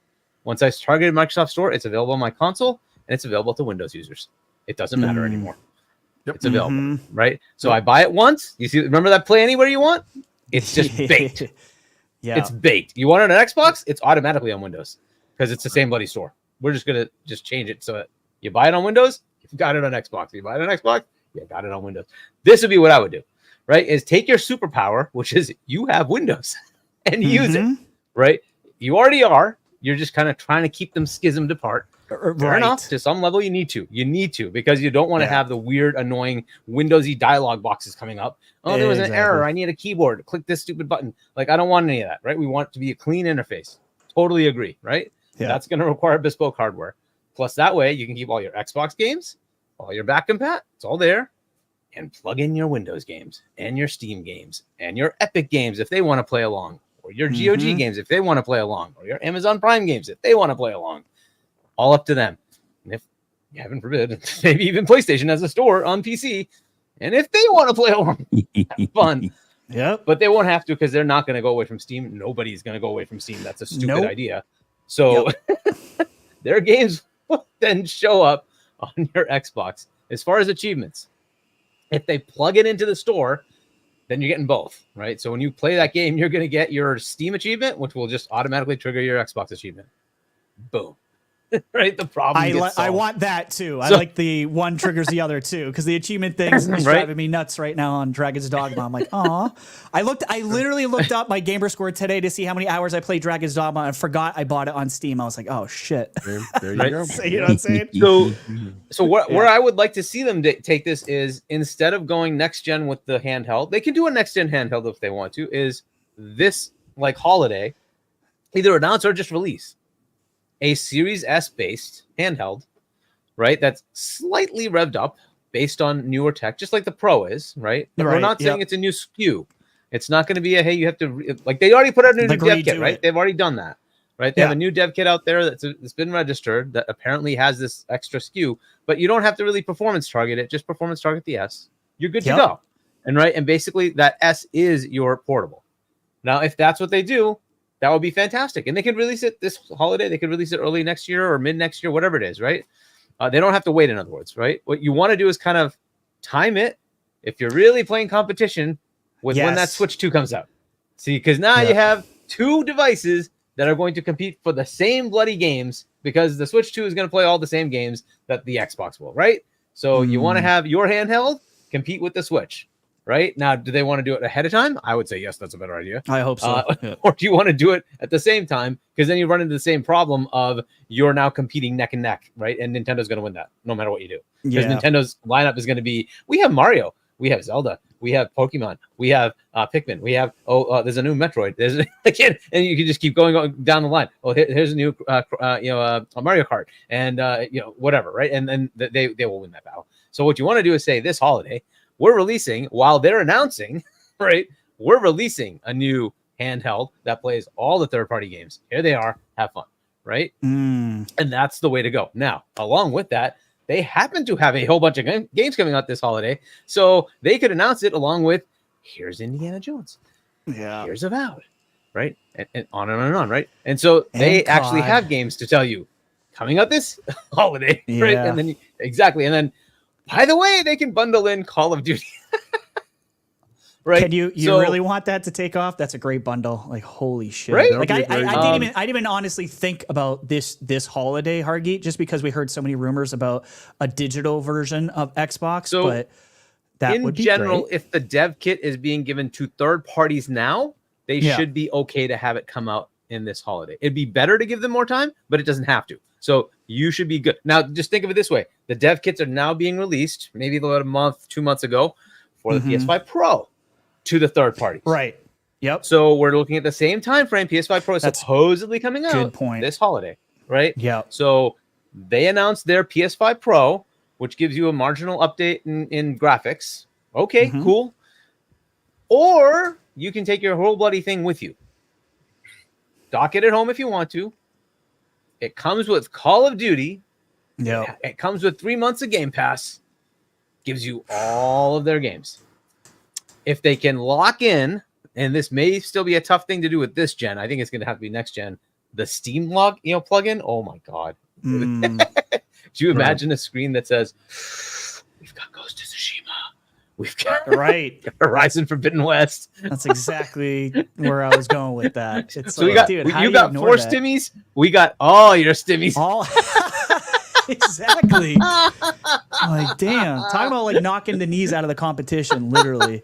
Like, maybe that's why Microsoft is sitting back and going, we don't care. We'll share our games. We're not afraid of anybody, because they know what maybe Hargeet was just suggesting is what I'm hoping becomes reality. It is exactly what's happening. But I got to push back a little bit. I agree with Hargeet to what he's saying overall.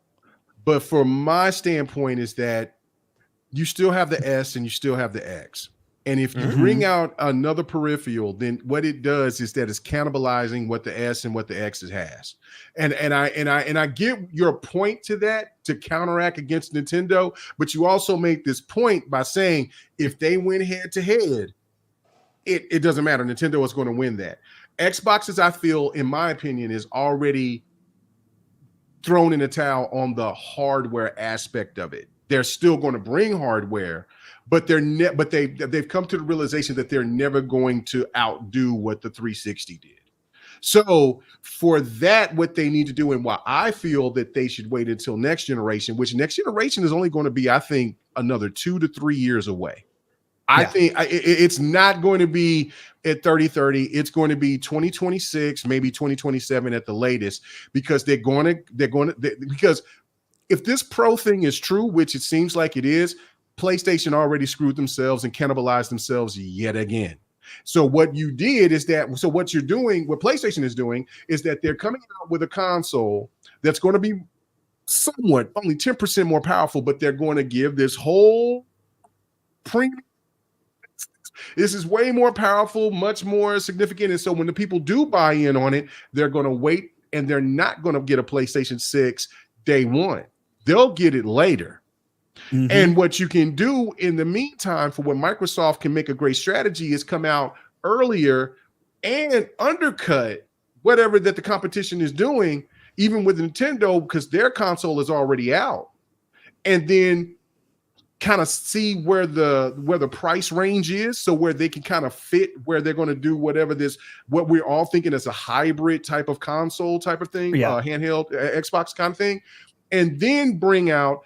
And at the same point where we're all in agreement, and where we would love to see is them saying, okay, you got access to Steam, you got access to GOG, you got access, because all of the stuff within Windows, BattleNet, all of that. And we got packages on top of that. And on top of that, we have different type of bundles where if you just want the handheld, we got this at this price. We got the console and the handheld at this price. You ain't got to worry about the S anymore, whatever, right? And then you come out at that price point, and then you don't alienate the S or the X for whatever that it is for whatever the price is. Now, I don't know if they're going, because I thought that it was going to be smart for them to let the Xbox One X still be out and have life, but they said, no, hell no, we just continuing that shit is out the door. So I don't know what they're going to do with the S and the X. But I feel a new generation for Xbox, to where they have all their ducks in a row, they understand what they're doing, would make more sense. Because if you just come out with the handheld now, you're cannibalizing yourself like PlayStation is doing with the Pro, in my opinion. I mean, I would love to hear your thoughts on this, Hargeet, but I just think that if you do this now to compete with the Pro, which they're two different type of entities, it still will put Xbox in that position of like, okay, I'm going to get this handheld, but what about the S? The S is still important.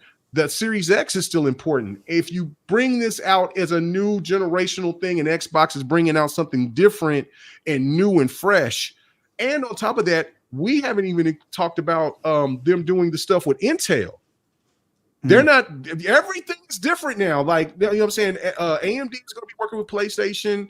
Nintendo's going to be working with NVIDIA, and Xbox is going to be working with Intel. And I think Intel has something to prove, because Intel has been getting their teeth kicked in for the last, I think, almost 6-7 years now. So I think that this new console, that or hybrid or whatever that Xbox is coming out with and working with Intel, is going to not only stun but bring in different type of an environment that we've never seen in gaming before. But I don't know. What's your thoughts about that, man? So the Intel thing, they gave it a shot, right? But what we heard, again, rumors, but what we heard is that they eventually went with AMD and signed that contract. They went back with AMD. Oh, I was excited. God. So it is going to be an AMD. Okay. Yeah. So just makes sense. The next gen wise, thing, right? The next gen thing is a whole other headache, right? And so if you look at the next gen, let's say 2026 is the next gen. Do they go with a power narrative, or do they continue with a portable narrative? And you heard from Sarah, there's going to be the biggest jump, right, in performance in a console gen. What does that really mean, right? And where are they really going to go with it? What I have ended up seeing is like the One X was, yes, more powerful, but it did nothing. Yeah, it did not move the needle. It didn't matter. Right. The best generation they had for the 360, it was still a dud when it came to everywhere outside the US. It was fantastic in the US, but it was a dud everywhere else. So they've never really captured the worldwide market. It just never happened, right? If they want to equalize with PlayStation, which they kind of did with that generation, but PlayStation owned the rest of the world, and the US, it was Xbox. They could still pull that off, right? Because they will now own COD. And in the US, that will actually matter. It will matter. Yeah. So it might shift the balance. It might. Major. Right? In the US. Too, big time. Yep. It may, because even in Europe, it's when even Xbox 360, in Europe, right? It was still horrendous for them, right? The best they did, I think, was 70-30 in UK, and the rest of it was like 85-15. It was still really bad for Xbox in Europe. But it was better. Now it's like 95-5 and 85-15 or something like that in the UK. It's just they might as well not. They get it's so bad. Right? But if they want to change that, it is possible that this could shift it a little bit, right? We expect to shift. Even PlayStation expects to shift. You saw it from the leaks. They expect to lose money because they expect some players will go there. It doesn't matter, right? So that could happen. It'll shift a little bit. The next gen, however, it gives you many opportunities, but that power narrative, I don't know if it matters. I really don't think it matters. What does matter? It doesn't matter to Nintendo. Games, no, right? It never has. It's games. It's games. Yeah, it's games. And guess what? Microsoft has a crap ton of studios. What they're looking at Tencent over there and going, we won't be like them. You know, they'll still be a hardware company. I'm all for it, but that's where the profit is, man. It's the software. And if they have a launch lineup that includes so many ridiculous games, like let's say they outdo the Dreamcast for a number of freaking ridiculous launch lineup games, what are you going to say to that? Like, how many people are going to say no? How many people are going to say no? Let's say you do that. You say it's a portable device. You can take it with you. You can play it on Windows because you're going to have the same entitlement. Right. What are you going to say like no to? And then let's say they pull it off and they say, hey, the next gen in 2026, when you boot up that Xbox, your entire Steam library just shows up. Just like you today, you have a Ubisoft tab and you have a EA tab because those are subscriptions available to you, right? You can just have your Steam tab. Boom, there it is. And suddenly you can now install all the games you're entitled to that happen to work. It has to work, right? But that happen to work on, because there could be some compatibility headaches with some games, right? But I'd say like 80-90% of your library will just like bloody work. And so you say, I just want to install that. Fine. And I just play it on my Xbox on the go, whether I'm docked at home or I take it with me, it doesn't matter, right? They could make that happen. You might have to give up on the power narrative. But the question is, does that matter anymore? Right? At what point is the power more than enough, right? Well, the frames per second, the frames per second, conversation don't even matter because there's so many people that's been talking about, 60 frames per second or death, and they're playing Dragon's Dogma 2 on their consoles. So again, locked at 30. Yeah, I am at this. You make a great point. I'm just looking at this from the outside looking in. I'm not an insider. I'm just a content creator. But my point of it is that the power narrative, Xbox if they want to run with the power narrative, which like what they did with the S and with the X, and the X is still, until this Pro comes out, is the more powerful console. And then they'll have a few PlayStation stands come out and say, "Oh my God, this Pro is much," but how many people will buy it? Because the PlayStation 4 Pro didn't sell that well. It won't sell. It won't sell. And the One X was in the same territory. It wasn't that high. It was the One S that sold the most. Parris's point of FF7 Rebirth. That would just show up if it's on Steam, right? So if that plugs in and you buy it in Steam, boom, you got it, right? And that's the thing they have to they have to see how much they have to keep it separate yet the same. As long as they can do that, and I think they can. It's Microsoft; they can write software, right? So if they can do that, I think they've got the potential. And that, to your point, RHETRI, essentially it makes the PlayStation 6 or whatever PS5 Pro kind of irrelevant. Like I can just wait, and I get everything that comes to Steam. I mean, what is PlayStation going to do? Like, is PlayStation going to revolt and then put it on Apple or Linux? Good luck with that. They're going to make their own handheld. So they're going to try to copy it. Right. I want to say, guys, I hate to interrupt, but I do need to jump in real quick. We have over 242 people. Thank you so much for being here. Welcome, Mr. Parris Lilly. It's so awesome when Parris joins us. We greatly appreciate you being here in the chat, and of course, Kay Asante as well. RHETRI, we have a couple of quick membership ads and a couple of quick super chats. I want to knock those out real quick, and then we'll jump right back into it. I promise. Sure thing. Homeless Bird just read up for 1 month. Appreciate you. Love that name, by the way. You just gifted 5 memberships. Thank you, Dave. I did. That's because we love it. And so if you did get a gift of membership, remember you have access to the awesome emojis. Burn them up, people. Sir. Put them in the chat. Use them. And then we got 2 quick super chats. Yeah, absolutely. Roshun with the $5 says, I was thinking the same. I'm glad he brought this up. I was thinking this too. Can it play COD Mobile too? Why can't AI write or update my drivers so PC is seamless? Won't a locked handheld compete against unlocked handhelds? That's a very good point. I really like the COD Mobile point as well. I think that's coming. I think I already saw an advertisement for COD Mobile on my Xbox the other day, and I was like, here we go. So who knows? Maybe, but I think it's coming. JD Gamer with the $5 says, due to PlayStation, what they did to Dreamcast, and once the official PS5 Pro specs are out, announce the Xbox Series X2 specs for the next year. There you go, JD. I mean, hey, you got to play hardball, right? Out on these streets. So, I don't know. I think a lot of people are split. I see like Parris saying he doesn't agree with the Steam idea, and that's fine. Like he doesn't see that happening. Maybe it's more hopium. You know what I mean? I think I wouldn't just say goodbye to that PC I think that's Xbox in Endgame. I think that's Xbox Endgame. I think Steam is on their radar, and they are willing to wait for Gabe to go ahead and when he's ready to retire and let that go. They're waiting for that. Gabe will sell for the right price. Right, he will definitely sell for the right price. Gabe and Phil are friends. Will the FTC and the whole world try to shut it down? Absolutely. Depends on who's running the FTC. That's right. At that point, very good point, Hargeet. But don't forget, that's a very good point. Steam is not a traded company. It's not a traded company, right? That's true. I mean, I can still see the FTC and the CMA trying to interfere, but the way that Xbox.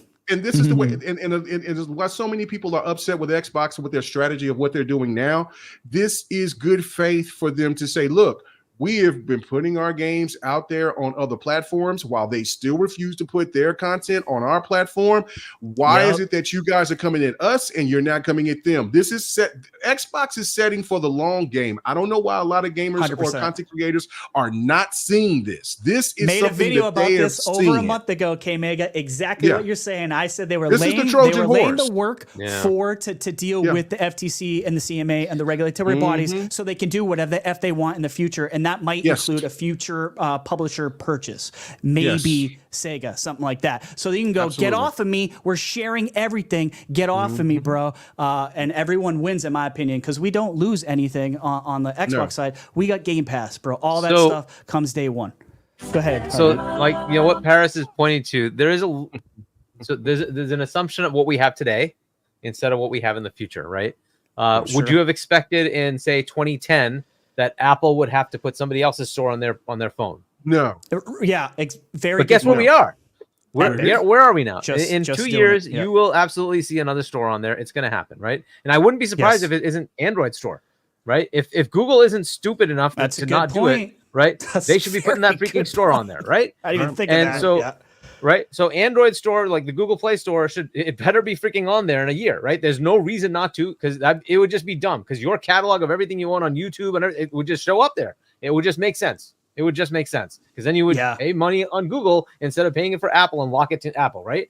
It just makes sense. So if that's going to happen, then don't expect that won't be something that happens in the consoles too, right? Yeah. Ultimately, I keep pointing out the Xbox is literally Windows. It is literally Windows. It's just stripped down from Windows that you get as a desktop OS. So there's nothing stopping them from saying, I don't care, put Steam on there. I don't care. Steam, go ahead and do whatever you want. Here are requirements that we have for the platform. Enjoy. Put your store there. That could happen on its own. It doesn't have to. And you could force PlayStation to do the same bloody thing. Say, why PlayStation must it be your store? Why? Why does Switch only have the Nintendo store? Why can't it be other stores? This could happen. You never know, right? We're treading into this layer where the hardware and the OS cannot restrict you from who's providing the content. Yeah. And once we get there, the ecosystem that we're used to, the whole mindset that we're used to is going to disrupt, right? Yep. And we just have to get used to it. It's regulatory bodies are actually stepping up and making sure that happens, which is another thing I never thought would actually happen.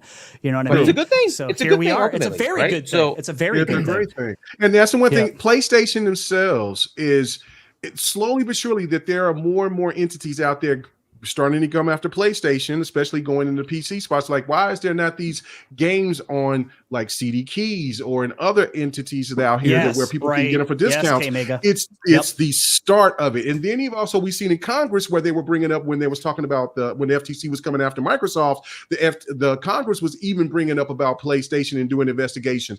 We know that Congress in the United States is slow and it's money and all that, a lot of work, all that other stuff. But the reality of it is that now all eyes from what Microsoft is doing is on everything else. Nintendo is going to be the last Sebastian because Nintendo is the darling and Nintendo has been doing anything. But PlayStation is on notice and everything is going to change. So that's why I'm looking at games like Helldivers and so many others.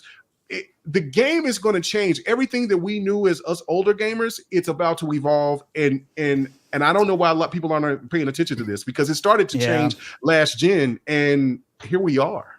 And it's coming a lot quicker than what we thought. Because it's coming to fruition. I think we're seeing like the results are happening now. Things are changing. Just like games have been on PlayStation for years now, just like games have been on Nintendo for years now. And I'm like, when these 4 games came out, I said, have you guys not been? Doom's been on Nintendo Switch for years. Like, why weren't we paying attention then? It's just now everyone is like, oh wait, this is really happening. Like, it's really happening now. It's just more of it, so we have more instances to look at. Wow, look at XYZ. This many more games are now coming to other systems. So Parris says, yeah, definitely disagree on Steam argument. Then why isn't GOG or EGS on the Steam Deck now? Because GOG and EGS don't move the needle, probably. That's my opinion. I mean, listen, look at what Epic is doing right now. They are so effing desperate to get any attention on Windows right now. They are willing to give you 100% for 6 months. That is insane. That just happened, by the way, if anyone missed out on the whole Epic thing. 100%, because that is how badly they are getting their ass kicked on the PC storefront. They are getting their teeth kicked in from Steam, I got one even though their split's better. You know what I mean? One question on that. So we know it's 100% profit goes to them if they have 6 months exclusivity on a game, correct? After that 6 months, do they continue to get 100%, or does it? Or then go to the 20, then it goes 80? It goes to 80, like 20. they do 88. I think is weird. 88.12. Okay, that's cool. on which is still great. Nice. But it's still great. Yeah. At 88.12, and they're willing to give you 100% for 6 months, dude. That is insane. Because Steam is so big that a lot of these developers, guess what? They still might not do it because Steam is so much bigger that they might actually make more money on Steam, even if you get 100% for 6 months. That's a big deal. Grand Theft Auto 6 Oh, decided, you know don't what? say it. I know. 6 months. Let's drop on here. 100% profit for their percent. I could see it. I could see it. Holy shit. I could And see then, it. and then after that, they're like, yeah, Yeah, we'll put it Dude. and you would just Yeah, get and That's that what can kind of scares me, Dave. Wouldn't that Honestly, be like crazy? that, like with Epic doing this Crazy, stuff yeah. and like like exclusivity to storefronts. I don't like it. I don't like that idea and that future, because then it's just who can pay us more money because we're Grand Theft Auto. Yeah. But I could see it. Like I could see that. And I future. totally agree, RHETRI. That's most likely that's it. Is like, do they make enough money for this to be viable for them? For a platform that hasn't sold 50 million consoles, it's what is it, like Right. 3-4 million or something like that. It's like, is it worth the headache? Are they going to get enough sales? Is it going to make it worth doing the work? It is Linux, after all. You do have to do Yeah, a lot of right. work to make Fair sure point. it works, it integrates correctly, right? So you're gonna have to do some work to make that work. And Epic is still there's a minuscule little share. Microsoft has a minuscule share, and it's their freaking OS. So how it just is what it is, right? And so equivalently, you can certainly make that a Windows machine, and you have all those stores available to you. And a lot of people have done that, right? So some people have taken their Steam Deck and said, "I'll boot it into Windows when I want to play those other stores." So you do have that option. But yeah, it is an interesting point. But that is just because of it being the Steam Deck. It's its own OS with its own overlay with a compatibility mode to Windows, which all these other stores would then have to work through. And how do they put their stuff there? Not all games from Steam work. Right, you have to work through that with them, so it's not as clean cut. It's not Steam. It's not 100% Steam works on Steam Deck. It's just a different beast because it's Linux. Yep. So, Good points. Interesting. Great conversation on this Xbox handheld. I know people feel a certain way about it. I like to see different sides of it. Many of us are on kind of two, different sides of this whole thing. What it should be, who knows? I'm more curious to see what this advancement that Sarah is talking about. Is it AI based, or is it what we just talked about? Is it what Hargeet is suggesting, like an all encompassing thing? That's a leap, not maybe necessarily technology wise, but I'll take that. Would they take the next gen? Yeah, would they take the next gen and say we're going to do a dual SKU, or say it's just the portable? And that's what I see. whole That's why question. I'm wondering. I don't know. When Kay was talking about the power narrative, because I didn't think Xbox was ever going to give that up. So I always argue with people. I'm like, well, power narrative was so important to Xbox. Can they do both? Like, can they have, two SKUs, one where it's the power narrative and, sorry, Parris is a comment. He wants to come on the show. Come on over. I mean, hey, if you want to come in, man, jump on in. Also, but also think about this though. Like, they haven't even tapped what's in the Series X yet. 100% correct. So again, like if the Pro is only 10% more powerful, then we don't know what the X can still produce and bring out. Like, I mean, they can come out to be even on par. And that was the thing right there, because I was like, if PlayStation is going to be, because I knew it wasn't going to be significantly, because they still got a PlayStation 6 to be dropping, right? So if it was going to be 20% more powerful than whatever, then what is the pricing going to be? Because PlayStation likes to talk about premium, but their customers, which are mostly the casual fan base, ain't buying that. They're not following the premium stuff. They just want a PlayStation because of the popularity of the console itself.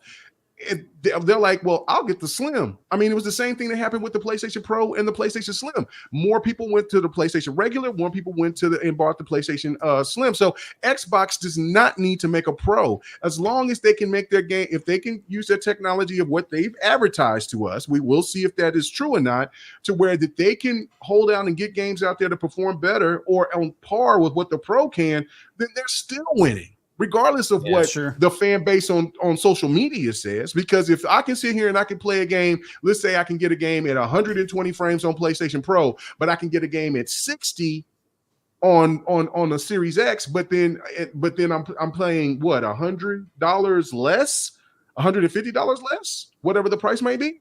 Those customers are winning because look, there you go. And then most gamers are let's talk about 8K and all that other stuff. How many gamers out there has an 8K television? How many people has an 8K monitor or even worn it? Right, that's the thing. Like, so will you notice? The answer is no. So right, and will some of these people notice? So there's so many people that use use all this rhetoric to try to champion for some of these things when we see it right in our face that gamers don't care. Like I said, with Dragon's Dogma 2. And Dragon's Dogma, great example. Yeah. Great example. And also with Grand Theft Auto on consoles when that dropped. You know how many people ain't going to give a damn about the 60 frames per second? Yeah. When Grand Theft Auto, because when it comes on consoles, it's going to be 30 frames per second. And that's 60. It will probably not. You're presuming it'll do 60 on a Pro. It probably will not. It's probably just going to have a little graphical. It won't, and that's the thing. But people will still buy it in droves on console. You may not notice. You may not notice. Will not care. Right. It's very hard to tell now, right? Even if you have like a performance difference between the PS5 and the Series X, like a 10, 15%, 20% even, you're barely going to notice it. You'd have to like literally sit there with a magnifying glass. Oh, look, that pixel right there. That one's better. Right, Who exactly. Cares? You're not going to notice. You're just not. And welcome out to the show. Welcome, Parris Lilly. Welcome, sir. Hello, sir. How you doing tonight? Hey, how you doing? I'm sitting here watching Diet. Are you shaking your head? Tell us how wrong I am. Tell us how me and Hargeet have it completely wrong, Parris. Go ahead. Thank you, Parris.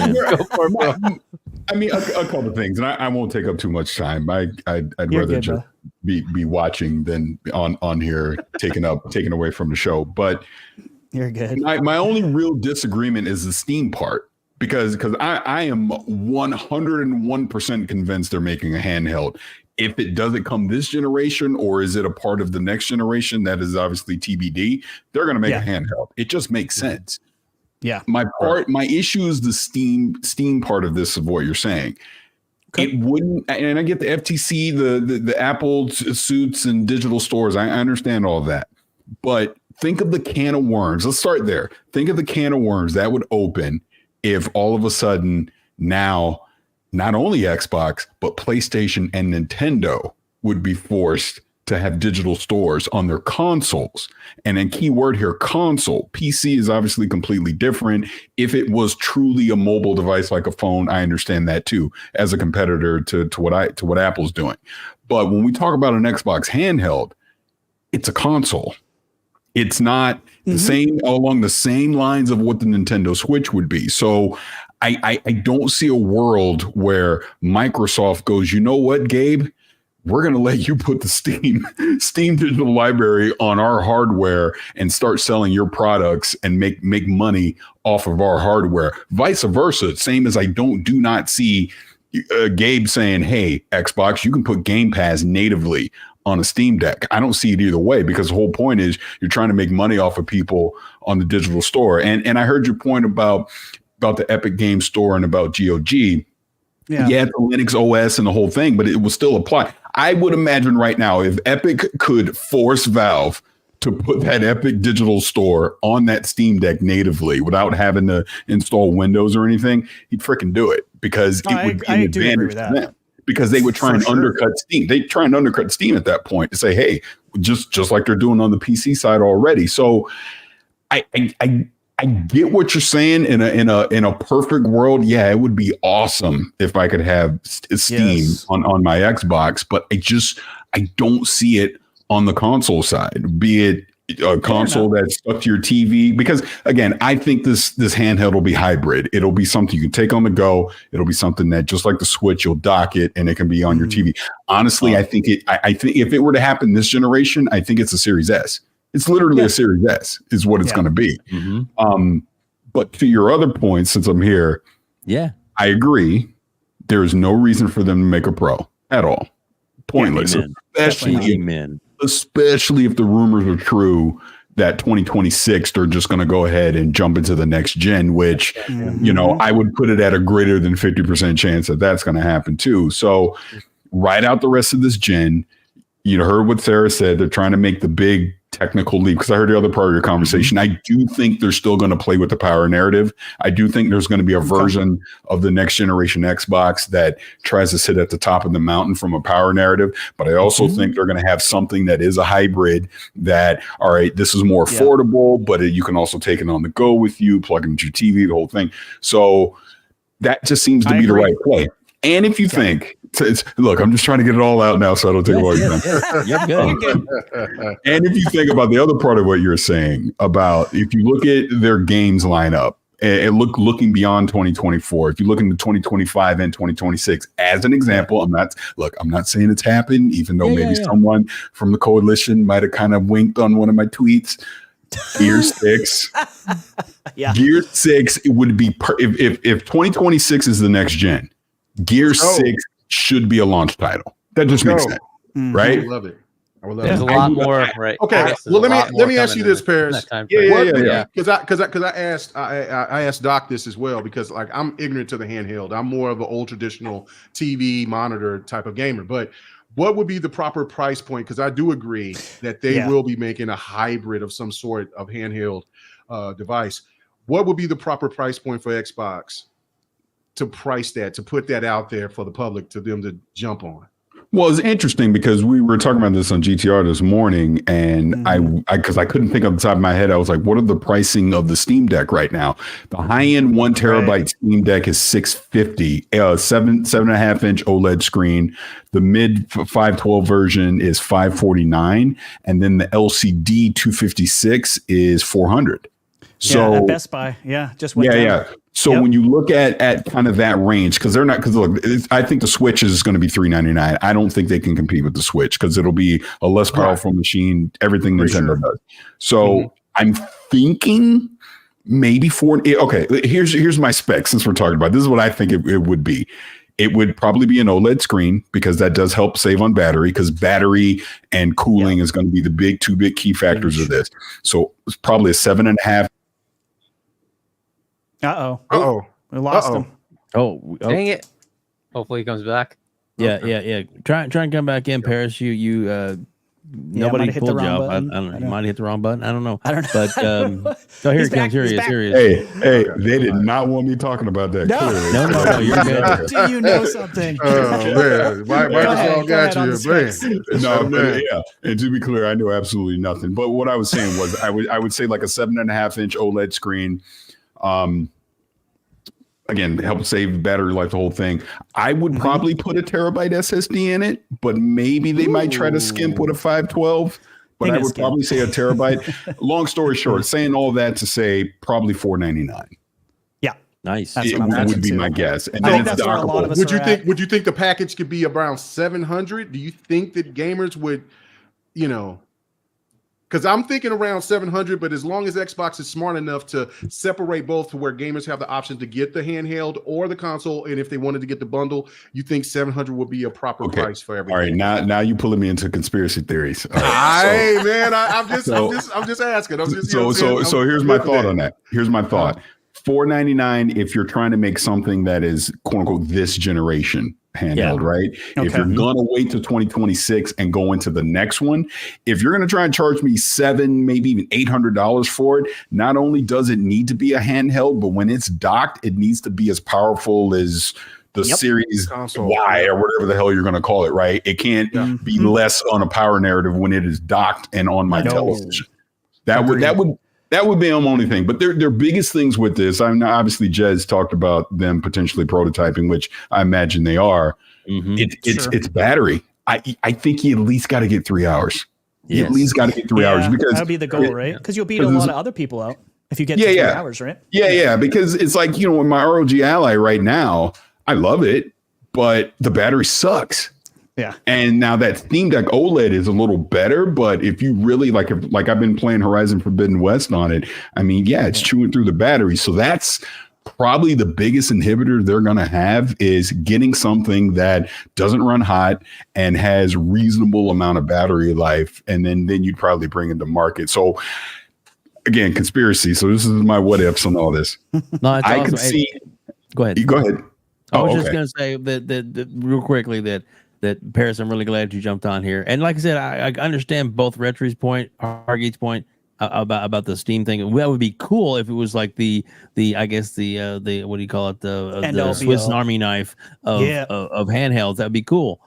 But to me, I really think it makes more sense for them to focus on Xbox. Needs to be Xbox putting Xbox games out. If you want to buy Steam stuff, then you have a Steam Deck for that. I'm just saying it doesn't need to be as everything, because it can be the best handheld for Xbox if it's focused on Xbox. That's my opinion. So I agree with you. I agree because that's the other part of this is like right now with the Rogue Ally, ROG Ally, however the hell you say it.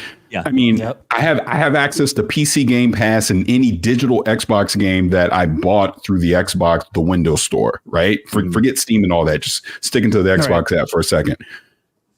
That means I don't have access to all my games, my entire digital library. And I think that would be part of the big selling point of an Xbox handheld that is essentially a console that now I have access to anything that I've bought that is in my digital library. I now have access, whether it's first party, third party, whatever the case may be, throw on top of that Game Pass as well.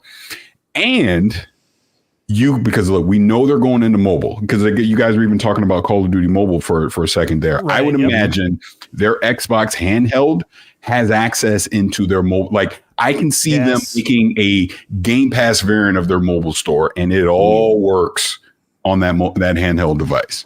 It just makes sense. And you were talking about that mobile for years, about the size of the memory card, the size of the memory on it. If they did just make it a 500. Then they could still have a slot on it where you could actually, put a memory card on there, and that's where you could put an SD card. That way you could put, the well, it'd have to have the performance characteristics. Here's my pushback. Here's my pushback on that. Okay. They're look. Let's go into all the marketing terms, velocity architecture, and all that, right? They promote their they promote quick resume, the whole thing. SD card's not going to be able to mimic that. It's going to have to be an SSD. So, and this is why we're saying again, whatever that handheld is, it is an Xbox console. You hit the power button, is the Xbox UI. You hit the button, you play your games. You don't have to tinker with any settings. You don't have to add nothing. You just pick it up and play it. That would be. What if it had their cards on it that they sell, the actual drive cards? You'd have to deal with the heat dissipation, but Well, but how about you just do it to where that works for the when it's docked, so you can still buy those cards like we buy for the Series X. That's a good point, Kmega. They'd have to have a terabyte internal, right, to cover the games, then, right? Yeah, like you have the option. You would have the option. You would have the option, like you could get those little SD cards for the handheld aspect for it. But once it's docked, you should also have what we have for the Series X by getting those cards, and then we don't have to worry about the power narrative on that.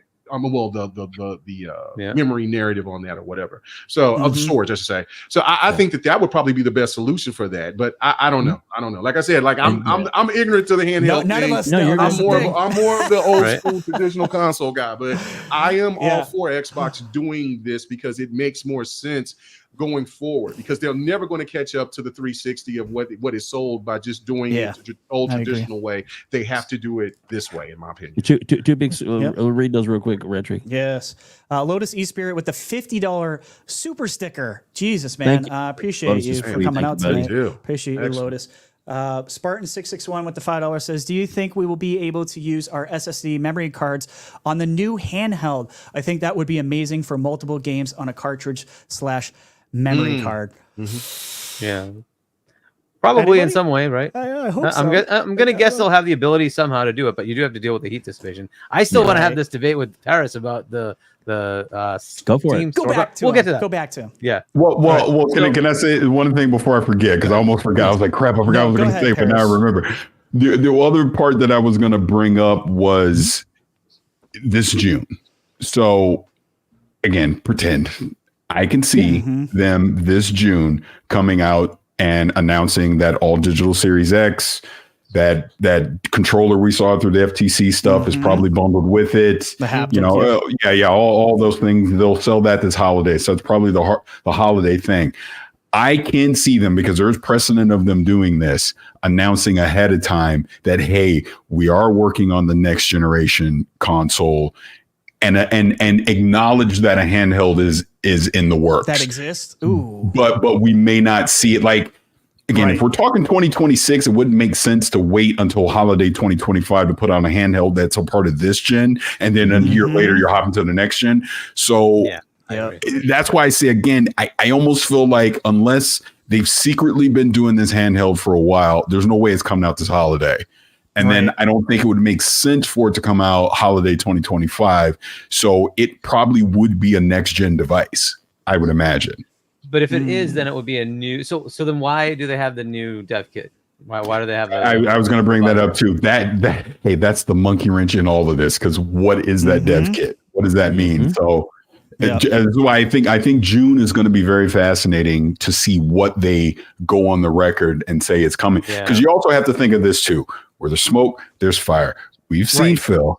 First of all, we know Phil loves his handhelds because he talks about it all the time.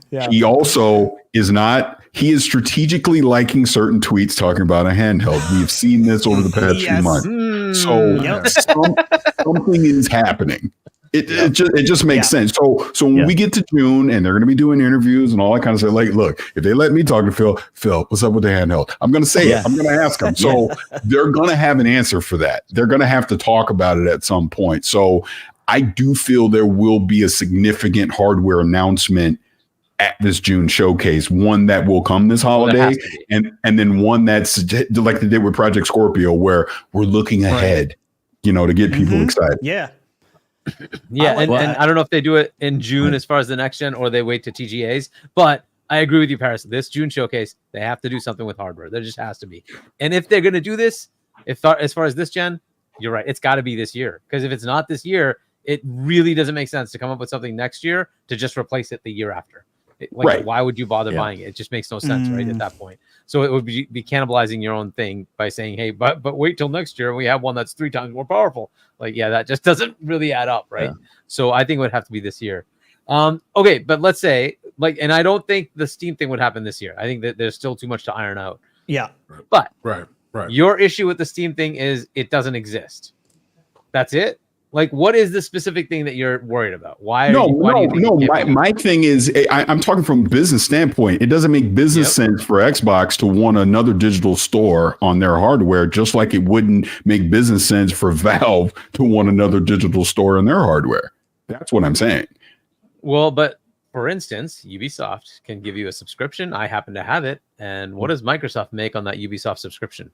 Because I got it on PC, but I have it on my Xbox. Yep. Wait, that's true? Yeah. You can do that? I subscribe on PC.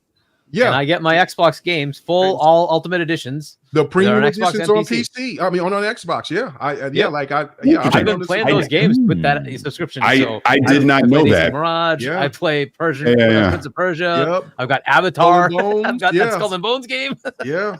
All that. Yeah. So to your point, what would Microsoft be getting out of that? So you're saying you got Ubisoft Connect or whatever it's called on Ubisoft PC. Plus. You Ubisoft Plus. Ubisoft Plus. Subscribe on PC. On PC. On Xbox. And you can do it on Xbox. Yep. Yeah. Technically, I can do it on Amazon as well, and I can do it on whatever platform. Eventually, PlayStation will be there. Luna. You got access to Luna. Yeah. Xbox and also on PC. Yeah. Huh.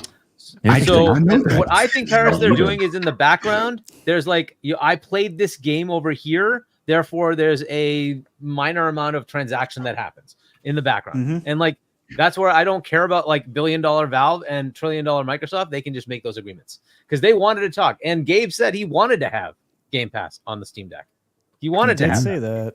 So I think they're working that out, and I think they can work out whatever monetary. I'm not worried about either one of those companies. There's money to be made for both companies. Way too much money. There's always a deal that can happen in my and look, a lot of it is hopium. I'm not lying, Parris. On my side, I just me and Hargeet agree on a lot of things. We also want them to buy WB and Sega and everyone else. But a lot of this is just I just want it to happen, right? Yeah, exactly. Yes. Yeah. So Sega next. Let's get it. Yeah. Though I hear Embracer might be something. I think Sega. Oh, wow. Listen, when we heard Pal World was looking, I was like, yeah, okay. I'm like, no, it's probably a stupid idea to get Pal World, but I was like, yeah, gobble them up. It's fine. But yeah. I'm stuck by this Ubisoft Plus thing. I'm reading up on it right now. Right? There you go. Yeah. So if that's the case, right? I mean, I don't know why EA doesn't do the same thing, by the way. I would subscribe to EA Plus or Pro or whatever the heck their version is on PC, and I would get it on Xbox. I'd sign up today. Because then I get it on both. I love it. That'd be awesome. And you get the ultimate edition of everything? Yes, please. They give you good discounts though, because I'm signed up to EA Pro, and they were offering FIFA for $18, FIFA 24. Well, not FIFA, but FC whatever, and then Madden we know for $12, $13, $14 or whatever. But what Ubisoft Plus does, it costs more. It's like around $20, $18-20, but it's well worth it. It's well worth it. So I'm gonna throw a devil's advocate monkey wrench into this. Do it. So Ubisoft and EA, you're playing their games because they're the publisher, right? So to a point, they have some curated third-party games as well. Interesting. They have the partner programs, right? Because my point on that one is Steam. I mean, obviously they make Half-Life and stuff like that. There's their games, but for the most part, they're a digital store that sells third-party games. So going by your scenario, Steam's on Xbox right now. Steam gets what, a 30% cut? Is that how it works? I think every time something's sold on there. So they would have to make some kind of deal that Xbox is getting. Xbox has to get a cut of that. So would Steam willingly want to give up some of their 30% to Xbox and vice versa? Because if you're putting Xbox or putting Game Pass on Steam Deck, Valve's got to get something every every time. Well, how about you just with a game on there? Subscription? Just pay a if you want to pay a monthly fee or a yearly fee to have Steam access on your Xbox. I think that would alleviate that. And also, I mean, Microsoft does get money because Steam is the app on Microsoft. So I think that they could definitely work and have that happen. But I don't think. And there's a brilliant way to do it, right? Right. Yeah. $10 a month or $5 a month or whatever it is, Steam access. Right. And there you go. Right. There will be Xbox gamers like me that'll pay $12 a month for Steam access on my Xbox. K-Mega, what if it's just you have to have a Game Pass Ultimate? It's an ultimate perk, and that's how you get access to your Steam library. And Ultimate just went up to $26.99. It's worth it. Maybe. But here's what I say. But I agree with Parris. Actually, it's going up. If it's going up, but yeah, it may. But I would pay it. No, here's what I'll say to all of that because I don't know nothing. We're just obviously debating this, but that's the whole point. Look, either way, trust me, I would love it too. I'm not against it. But clearly, is business. Some money is exchanging hands if this were to happen. Oh yeah, 100%. 100%. Exactly. Both ways, there's got to be some money changing. I get it. Absolutely. I 100% get it. But that's the thing. Like, I don't care what the billion and trillion dollar company come up with. They'll come up with something. They'll allow the access. Yes. Hey, one thing I did want to say. I know we know that there's like the June showcase. What do you want to call it? It's going to be coming up. And I know obviously you can't say anything at all, Parris, but I personally hope that you are involved in some way with doing that, because the content you've provided the last couple of years working with Microsoft at those events has been absolutely awesome. Here's what I can say. And there just happens to be a Flight Sim 2024 coming. Here's what I can say. It's not wrong. No, here's what I can say. Doesn't stop me from saying this. Okay. I have not been contacted for anything, and in the past, at this point in time, I would not have been contacted for anything. So I know nothing. All right, fair enough. Fair enough. Well, so there's I for one hopefully Microsoft is smart to do it again, because, like I said, you do great content and on all the shows that you do. But enjoy the presentation, the things that you do for the community, and thank you so much for coming on here. And wear that suit again, Parris. That thing is shirt, man. I love that suit.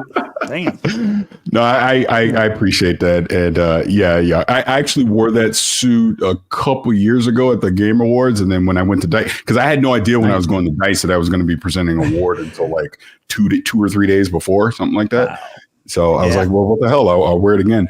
But no, I mean, obviously all the stuff I've done over the past few years with Xbox has been cool. It's been a lot of fun. And like when I tell you I don't know anything, I don't know anything. Even when I'm filming that stuff, I only know what I'm doing. They don't tell me nothing else when it comes to that. So that makes sense. But anyway, I still gotta. I don't know if I did it. I think I did it when you was on Everborn and Keontae's podcast. But I wanted to tell you again, Parris, like that interview that you had with Phil when Phil was going through the Redfall thing. That was an excellent interview. Excellent. But I still had to cook you about the Killer Instinct. That was I was like, no, man. But that was a great interview, man. So I appreciate that. That you do. The Killer Instinct thing, blame Gary Whitta. I was following his lead on that. like, yeah, let's blame Gary. Yeah, you got a lot of heat for that. Yeah, oh yeah, but it was all fun. Like I remember when you said that though, Parris, I agreed with him, and I was like, I ain't saying shit on the internet now. Oh my god, poor Parris. No, the best part of that though was I remember going to whatever year that was and going to the June showcase. And all the like Xbox people, like from Phil on down, they were all giving me grief over that. Like, like Killer Instinct, huh? But I will say this about the Phil interview, and I appreciate you saying that. I got to see Phil at the Game Awards, and we talked about it because that was the first chance I had. I got to talk to him since we did it because I didn't get to talk to him during the June showcase, and I just told him, I go, that was just, it was surreal in the moment. He's like, what do you mean? I go, it's a side of you I'd never seen. And I go, in the moment, I go, if you go back and watch it, my eyes probably got big. Like, what the hell is going on here? Yeah. But hey, he was just being honest. He was just being honest and very candid in the moment. And I actually think in the long run, I actually think that interview, because I even told him this, I think in the long run, that interview actually does them good because it showed that, because he's a leader, number one, so he has to take all the arrows for all the mistakes, but it shows that he obviously cares, and he was being very candid about where they are in the industry, what they need to do. This is where you got doesn't matter if Starfield's 11 out of 10, that's not going to help them, because just what we're talking about right now, digital libraries, they lost last gen when digital libraries became a thing, and they obviously realized it. This is why day one on PC. This is why they're looking at mobile. This is why every screen can be an Xbox, because they know they cannot catch up from a pure console standpoint. It's just simply not going to happen at this point. So you pivot, you do what you got to do. Number one, you got to make great games. Number one. If and that's this really is why when I was saying before about ask Nintendo, right? You look at what they got coming down the pipeline the next couple of years. I mean, Fable, obviously, Clockwork Revolution. We know, look, Gear 6 is the worst kept secret in the world. South of Midnight, all this stuff. They got games that are coming. Like if Joanna Dark is not at this showcase, I will be shocked. Yeah, we'll see Joanna Dark at the showcase. Do you think Paris Perfect Dark comes out before next gen, or comes out next gen as a next gen launch title? It better. I think it should be a 2025 game. No, I don't think so. 2025. I don't think so. Okay. I think just like with Gears, I think it let them. You think it's coming out day one? I think it'll come with Gears on the next generation. If what Parris is, it's not a bad plan. I agree with. I think that would be perfect. Let them cook, man. Let Crystal Dynamics and that studio. I forget the name of them now because I don't talk about them that much anymore. But let them cook, man. Bring that game out on the new hardware. And let us hear some about of the other game that's made by Rare that got delayed. Everwild. Yeah, Everwild. Yeah. Abdel saying that Matt Booty said it would be shown. I didn't even remember him saying that, but which does not mean it comes out in 2025, right? But Parris, what do you think comes in 2025? What do you think is coming out in 2025? Because we have a bunch of games still. Yeah, Fable's obviously the crown jewel. Fable will be the holiday game. I think South of Midnight is also 2025. There's some Xbox publisher games that we don't know a lot about that I think one or two of those might drop in 2025. God, there's another one that I'm blanking on. So State of Decay is still left. State of Decay will probably be next year, right? You got that. But see, this is why I don't think Everwild. Is ever coming? I think what about Outer Wild? I mean, Outer Worlds 2. Outer Worlds 2 is going to be a 2026. Clockwork probably maybe next year. So Clockwork, I think, might come in this year. I think there's still two that they haven't told us about yet, right? You really think Clockwork's? I think Clockwork's next gen. I don't think it makes it. Ooh, wow, really? You think so? That far out? Yeah. Okay.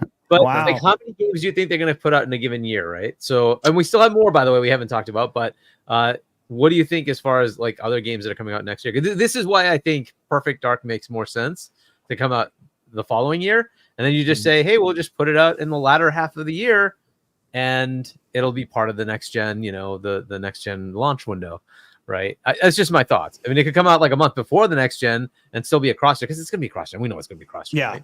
Yeah. Well, going sticking on Perfect Dark. The reason I said 2025, and maybe this is just me being stubborn, kind of like with Hellblade 2. If you think about it, it was the 2020 Game Awards is when we saw it. So we really gonna go into 2026, maybe even 2027? No. Is it gonna be that long? I feel like if the initiative and Crystal Dynamics can't deliver that game in 5 years, because again, if you go back to what Matt Booty said at Giant Bomb last year, when he was talking about us potentially seeing it this year, like in other words, the studio head of the initiative was itching to show it last year. Right. Yes. Good point. And now he wants to. Oh, the other game that I think is probably next gen, but who knows, could wind up being 2025, whatever it is working on, because Phil was so excited about what it is working on. Yeah, and that same interview, he hinted that what it is working on has him very excited. So look, they got look, we know Call of Duty is going to be next year. So there you go. Call of Duty. Well, we got Call of Duty all the time. Every year. Yeah. We got people in the chat talking about Contraband as well. Contraband. That's what I was thinking. Multiple mentions on State of K3 too. That's a question mark that could be 2025 maybe. But so go back to State of Decay 3. But then there's also whatever Certain Affinity is working on for Halo, right? Which maybe has changed a bit. But I wouldn't hold my breath on that. Year? I wouldn't hold my breath on that. Let Halo let Halo just sit back, man. Let Halo sit back, man. So launch title, I do expect. Hopefully, we'll see something about Elder Scrolls in that launch window. Hopefully, that'll be something that they could give us, right? I don't know if Blade will be available at that point. We still have Overdose, right? OD or whatever the heck that is.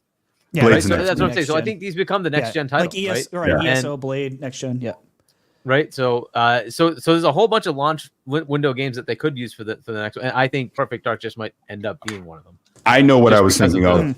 Here's the other thing that's coming in 2025. Love it, hate it, whatever you want to think. Shattered Space, the Starfield expansion. They're going to make a big deal out of that. That's this year. Isn't it this year? If you want to think so. Right? You don't. I thought it was this year. I thought they said it was this year. I think it was supposed to be coming out sometime in the next few months. Yeah, I thought it was like real soon. Am I crazy? I thought we did. Are me and Hargeet smoking the same thing? I'm confused. Yeah, right. And Grand Theft Auto 6 is coming out in 2025. You want to leave that too. All right. Yeah. All right. I'm going to take his word for it because he could be right on that one. I don't know. I know he's just speculating, but I mean, it makes sense. It would make sense. And especially if the rumors about Starfield going over to PlayStation, even though that hurts my heart, but that would make perfect sense. No, and I'm not saying this with any kind of inside information. I just don't think, like when I look at the second half of 2024, because remember, they got about 10 pieces of content that are coming out. It's already pretty stacked. You can push Shattered Space into, let's say, spring 2025 and make it a big deal. Why force it out in 2024? I hear that. Right. That's a good point. I didn't really kind of think of it in that context, but that's. I mean, you're not wrong, right? Matt Booty said, "Where are we putting all these games? We got too much content. Like, where do we place it all?" So to that point, I think it's not a bad idea. Because what is the showcase game for this year? Indie, right?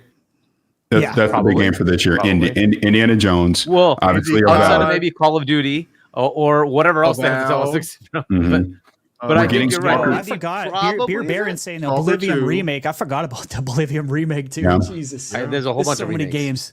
Yeah, there's a whole bunch of remakes. Jeez. Or remasters, whatever you want to call it. Right? Well, remember when we talk about Xbox Game Studios, and I'll take it back to that Phil interview, because he even said last year he can see it. He can see they're about to get to where they need to, but like he said, don't believe anything he says. Let their actions speak louder than their words. And Matt Booty has said repeatedly they want to get on that cadence where they have a release every quarter. If 2025 is not the start of that, it's never happening. It's got to be. Great point. Nice. Yeah. Tell Doc Dark I came on because he left. That's why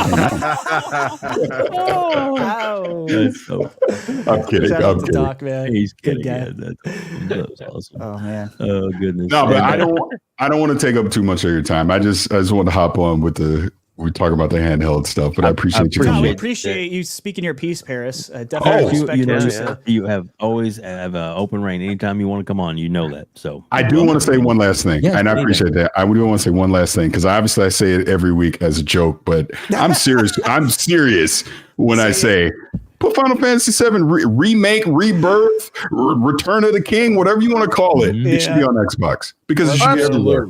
Absolutely. And people get mad at me. Hey, they can get mad at me all they want, but I'm not wrong. I don't care what they say. It's a third-party game. It should not be. If it was on PC, I would not be complaining right now. But the fact that it's not even on PC, and you're seeing all these news headlines of, "Hey, Final Fantasy VII Rebirth may not be selling as well as we should." Gee, I wonder why. Wow, how shocking! That's all I'm saying. God. But So you hoping for that handheld this year, right, Parris? Oh. We want it this year. in a perfect world, yes, but I doubt it. There you go. Thank you so much, Parris. We appreciate you buddy. more than you know, buddy. Thank you, sir. Yeah, thanks for having me on. I'll talk to you later. Always. See you, Parris. Always. That was awesome. That was awesome. And again, Final Fantasy 15 has been the most selling Final Fantasy to date. Damn. Over, you know what I'm saying? So yeah. So. Shit. All right. Read that real quick. Yo, at Parris, bro, let me get Phil's number. I gotta ask him about that handheld. That's funny. Yeah. That's so funny. That is so funny. I don't know if you saw the message earlier. He put up here. He goes, "What? Parris is on?" He goes, "I left too soon." Yeah, I did see that.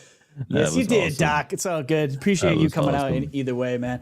Yeah, I mean, Xbox handheld, I'm just happy it exists in any freaking form. I'm so happy that is coming to fruition because so many of us didn't think it was going to happen. So I'm happy about it, man. I'll buy it. I don't really care what the price is. I'm not going to lie. I do hope it's $500. That would be great. And I hope Kmega it's not $700 because I mean, I'm just speculating. Because I think the threshold is $600 for console gamers. Like if it's going over $600, that's the no pushing the limit, right? Yeah. Yep. Yeah, I don't think I'd want it to be anything like that. And I know Parris was saying that the Switch 2 is going to be underpowered. I wouldn't count it out. I think it's going to do pretty well. And so as far as what they should do, they should charge about the same as the Switch. So if it's targeting a Series S, it should be about $400. Try to get it with a terabyte. Like, what is the terabyte one? Is $350 now? The Series S, I think it's about that, right? Yep. So the black one. Yep. Charge about that much, right? About $400, and just it's a refresh, so it should be cheaper.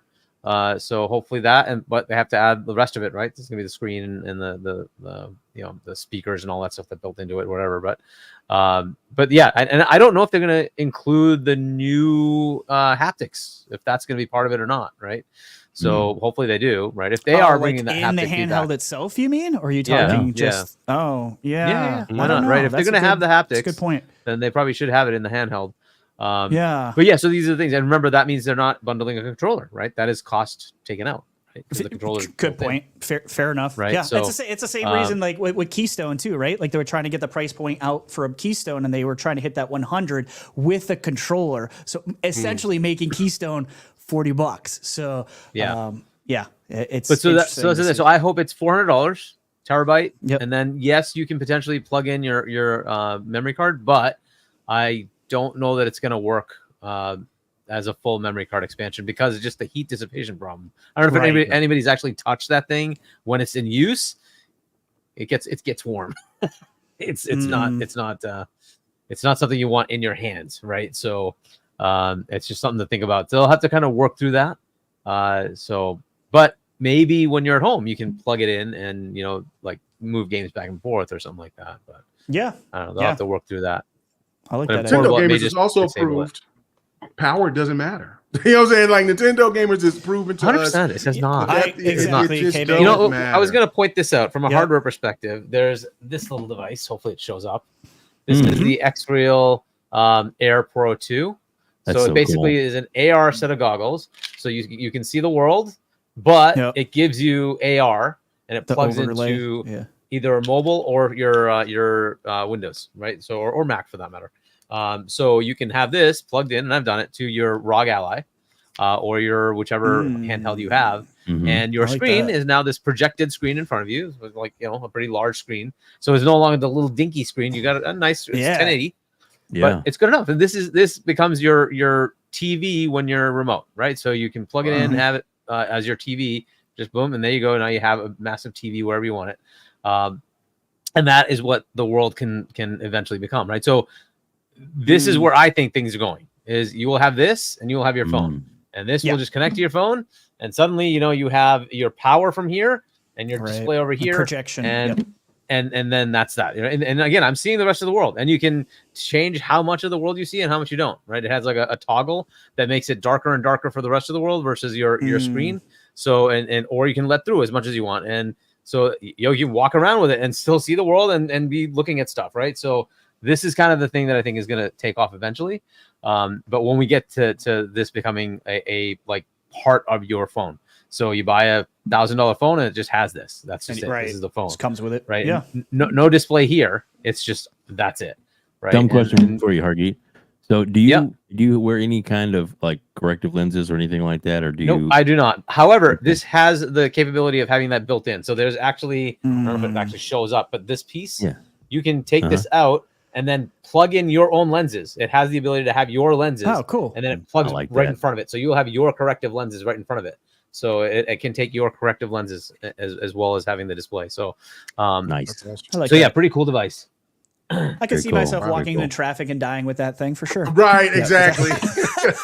Well, remember, it's letting you see the world, right? Right, it's still letting you see the world. But if there's a game there, Hargeet, I'm not paying attention to that world. Right. That's your problem. That's what this thing does too, right? Like you can screw up with that too. Wrong. You're definitely not wrong on that point. You're not allowed to do that. The show needs you. So no. Okay. I guess I can't get that. You have to sit. No, you can just sit at home. Oh, I just can't move. That kills the portability, you Dave. You can't go walk in the streets. Hey, I'll do what Doc did. I'll just do it on the shitter. That's what he was saying. So yeah, absolutely. I'll read that one real quick. Okay, the man showing off the X-Reel. This is my #1 traveling companion. There you go. Yeah, absolutely. And by the way, it has speakers. It also has a microphone built into it, so you can use it for your game chats. You can use it for your telephone calls. It's all there, right? So it's very cool. Freaking so crazy, when RHETRI's on the bus yelling at people, cover me, and everybody's like, what the fuck is wrong with him? Get down, scaring everybody on it. Exactly. Oh shit. Oh, that was a great conversation. Before we leave, I just want to say congrats to Toys for Bob and to Microsoft. We told you guys that there was a deal in place. And there is. So there's a deal in place. Probably maybe a Spyro game. They kind of hinted at something coming from Toys for Bob. Something with horns. I don't know. I guess it could technically be anything, but it's nice to know that know where people lost their job and that they're still working with Xbox as a second party. So congrats on that. Venture that you guys are going on. I'm super happy that Toys for Bob still exists because Xbox definitely needs some more kid type of games. So good to hear on that front. So I wanted to at least make sure I mentioned that before we get out of here, Dave, because I think it's a nice story and a nice way to end off on. So congratulations, Toys for Bob. That is true. One thing I do want to mention before we go, and sure. It's just this is a quick one, and I'm going to pull it up. And no, that's not slander. But it is actually on the thumbnail, so I thought we should probably do a quick opinions on this. Yeah, yes, sir. Because I think it looks amazing, and that they have this photo mode. Hargeet, what do you think about that, man? It's pretty. I notoriously hate photo mode, but as far as the graphics, I forgot. That's funny. No, that's cool. That's true. But look, I mean, the images obviously look great. I don't necessarily care because I want to just play the game, right? And the first one was okay. I played it. It was not my most compelling game. I definitely am going to give them kudos to venturing into this area of mental issues, right? I think it's a very cool thing to show that and what it's like to be in those kind of places as far as mentally. So I think that was really cool. But it just wasn't as fun as I was hoping it would be. I wasn't a big fan of the first one either. I think it was just the gameplay for me personally. But hopefully it's fixed. Go ahead, Kmega. Tell us how we're wrong. But so as far as my expectations, I'm not very high on the anticipation of this. I'll play. It's a small game. Thank God, it's a small game. So I'll probably finish it. But 8 hours, right? Is that what they said? Like around 8 to 10 hours, or something like that? Okay, 6 to 8. I'm okay with that. I'm okay with that. Wait, read that real quick. I hate photo mode too. I hate photo mode too. People like photo mode. You're the problem. I'm the problem. You're the problem. You're the problem. You're the problem. I am definitely the problem. Hey, Kmega, what's up, buddy? What do you have to say on this? No, man, I loved it. I remember when Don was first telling me about the Don KTR was telling me about Hellblade, and I was, you know, what do you know? And then I was just like, okay, well, cool, whatever, cool, you know. Shot. And then when I seen when I seen it when it was first announced on PlayStation back then, I was like, oh my God, this looks incredible. And this is from Ninja Theory, which I love Ninja Theory games, but then I was like a small team, so like an indie. And then when I got my hands on it, yeah, granted, it wasn't what I was expecting. I was thinking it was going to be somewhere on the same wavelength of Heavenly Sword, but it was just so compelling to me. It was so deep because of the mental aspect and all of that. Like the puzzles, I know that a lot of people hate the game because of the puzzles or dislike it and rather have more action than puzzles, but just the way that game navigated, and by the time that I was done with it, it just blew my mind. And just to see this and to see the Xbox picked up Ninja Theory and to see how this game is the showpiece. And this is what I was telling Addict and I was telling Kid Smooth and my brother Dirk Griggity when I was on their podcast a couple of years, well, last year, I believe. I was saying, look, Starfield is going to be that game that's going to get the numbers, but the game that's going to get the attention from the insiders and it's going to be Hellblade, because it's going to be Xbox's showpiece, and that's something that Xbox has not had under their portfolio to this degree. And there'll be people that'll still, you know, try to knock it because it's going to be a $40 game and it's not going to be a 20-hour game or whatever. But I'm telling you, there is not going to be a game that's going to look to this degree or this level this year. This game is going to be the one. No. I cannot. So, Kmega, do you think it will warrant a 90 meta? Absolutely, it should. But do you think it will? I believe in the Xbox tax, man. Yes, I'm here. There will be an Xbox tax. They will give it an 85. And I know everybody's going to hate this. Should they just release it day and date on PlayStation to get rid of the Xbox? No, absolutely not. I will be pissed. I will be pissed. I'm all for what Xbox is doing with the Trojan horse approach by allowing, because they're such a big publisher now for you know, what got Activision and got you know, everybody else that they have, ZeniMax, and so you would expect them to put some games on other platforms. But there also should be some games that Xbox keeps under their portfolio that they do not want to release, to make people say maybe they might not want to get an Xbox, but they want to get on Game Pass, or they want to, you know, and then maybe they want to build a PC and then get into the Xbox ecosystem. And Hellblade to me is one of those games. So yeah, I would be pissed. I would have, and I normally am not one of the doom and gloom guys, but I will definitely have to give my thoughts about it. So you would give up the 90 meta to have the exclusivity? Absolutely. For this one, and for Killer Instinct. Does meta matter that much in the grand scheme of things? Not really. No, you know what I mean? No. Well, no, okay, it may not matter to us. Well, that might be fair. To the general, that's a good point. It does matter to Ninja Theory. It will matter to Ninja Theory. You're right. It will matter to Xbox, right? Because you're right. They're hoping this is a 90, right? You're right. Yeah. I'm just saying. But what if this game is at 85, right? Which I think it will be. Which I think it'll be around there, and then it'll go to PlayStation, and then it'll get a 90. Then it's going to get a 90. And then but then just think about that. Like, so when the game gets rewarded or whatever, gets presented, then how will people perceive the game? Will they perceive it as an Xbox game, or will they perceive it as a PlayStation game? That's the thing that Xbox has to look at. It as a PlayStation game, that it'll get the higher grade. That's what I'm just saying. Look at what's happening to Hi-Fi. Look at what's happening to Sea of Thieves. Like this is what's happening. Okay, like they're going to do this, right? Suddenly, it's a really good game when it's Hi-Fi is on PlayStation. But when it was on Xbox, I didn't want to play it, you know. And look, man, I didn't like the music. All of a sudden, I like the music. Okay, Noisy Pixel. Okay. Yeah, we calling you out.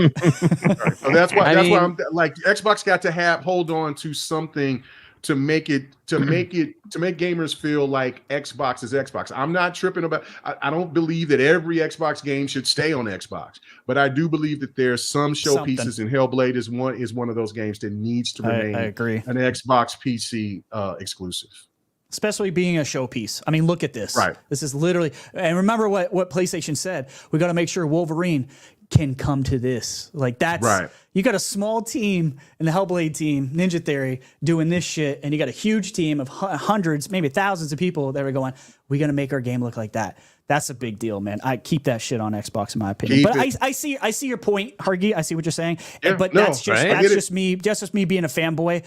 Fuck them. Like I say, keep yeah. No, the slander part of me, the slanderous part of me is like Xbox don't do it, and I will make a video or go live and say, you know what, y'all on some bullshit for this. But it's not. But I'm not going to be like some of these people out here that are these fake neutrals and other people that has been Xbox advocates for years and all of a sudden change up. And then I'm saying, well, because of this move, I'm not going to, because Xbox is my platform of choice and will remain to be my platform of choice. So I will be disappointed. But again, and I will speak my mind about it, but I'm not going anywhere. That's just the difference. Right. I kind of like, okay, I don't think it's cool for Ninja Theory to have it not get the rating it should, but I kind of like the idea of it coming in like 3 years later onto PlayStation. Okay. Just to see the reaction. Right? Just to see the reaction. And if that. it comes out that it's an 84 or 85 when it was on Xbox, but it's a 92 or 93 when it comes out of PlayStation, then you can just bloody well call out the Xbox tax and tell me how I could do that. Right? And say that it's just crap. It's would do that to what PlayStation has done to us. If Xbox, if Xbox makes that same type of decision of what PlayStation has done with us with their third party games that they had exclusive, and lock them down for 2 or 3, 4 years, and then Xbox, I would not have a problem with it. I would look at that as look, you know what's good for the goose, what's good for the gander. You can't be upset about it because we'll eventually get Final Fantasy. We'll get Forspoken. We'll finally get Final Fantasy 16. All of that, but it will probably be sometime next generation. But in regards to that, like if Xbox wanted to put some of their games out there and like Hellblade comes 3 years later, then I ain't tripping like that. Then you get our sloppy seconds. I'm cool with that. Yeah, I like what Abdel said. He says, bros, why you tripping over 90 plus meta? He said, Pony's calling Ronin a banger at 76 meta. From now on, I'm calling every Xbox game above 76 a banger. Absolutely. I love that, Abdel. Yeah, that's very good point. You got your ammo right brother. there. Amen. Yeah. ETS. Hell yeah. Yeah, Abdel knows. He knows what's up. I love it. Yeah, I think that's probably all I got because we went way over time than we usually would. I was gonna bring up the whole hi-fi rush scores and all that bullshit, but y'all know what happened. You saw it in real time. Xbox tax is real. All right, quickly around the horn. Hargeet, what do you think the score is gonna be? Don't worry about tax. Just your honest score. What do you think it's gonna be for Hellblade 2? Yes. From what the meta is gonna be, I think the meta will be a mid 80s. I think anywhere between 84 to 86. I think that's where it's going to land. Kmega. 82 to 85. Okay. All right. RHETRI. I'm going to do an exact number because I actually got Starfield's number perfectly right. So I'm going 86 because I knew the tax was coming and I told you all it was going to be 83 for Starfield. So I'm going 86 for Hellblade 2. Clip 92. Oh, okay. What? I like that. 92. I hope you're right. And Xbox, and then that whole thing of Xbox putting certain games of that caliber over the PlayStation would die immediately. Yeah. And just remember that the Keeley shows that are coming out this year, we might as well just call them the Xbox shows. Yeah. You can't ignore us now. Really not going to be much. You're gonna have PlayStation nothing coming out. No, no. Just like at PAX East. Just like at PAX East, right? No, Developer of the Year, the actual, that's Xbox. Yeah. Shit. Anyway, oh my God, what a hell of a show! Great guest, great panel, and what a great chat! Holy Christ, man, you guys were on fire tonight. We loved each and every one of you here. Thank you so much for being here. Greatly appreciate you. Just want you to know that the show is nothing without you.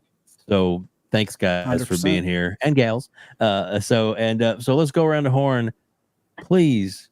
Hargeet, tell everybody the numerous shows that you were on, and also Fonz, get to feeling better, buddy. We love you. Yeah, but Hargeet, tell everybody where they can find you. Yeah, so as you mentioned, Fonz Gaming's channel. We usually do Games Talk Live. We start an hour earlier than your show, so 6 p.m. U.S. Eastern on Fonz Gaming's channel. Then we normally have RDX, but that's been absent for a while. Well, hopefully, Dealer comes back. Hope he's doing all right. But then Boom's show, Primetime Gaming, 7 p.m. U.S. Eastern on Wednesdays on the Double Barrel Gaming channel. and then C Money's channel. So I think it's On Point for Gamers. I think that's the channel. Yeah. And so C Money and Doodle, I do their Friday night 6 p.m. US Eastern. What's the Night Shift? I think is the name of the show. Yeah, Night Shift. Yep. So that one, and then I'm still part of Game On Daily, and every now and then I'll be on Go Live, which is on Saturdays at normally 4 p.m. US Eastern, but because of the various shifts for daylight savings, the last few shows have been 5 o'clock our time, 5 p.m. US Eastern. I think next week they'll be converted over. I think this is their weekend to convert, so they will be on our normal schedule again for next weekend. So yeah, check all that out, and have fun. Oh, and shout out to Kmega and Doc Dark, great dude, and then Parris for jumping in. It was great talking to everybody.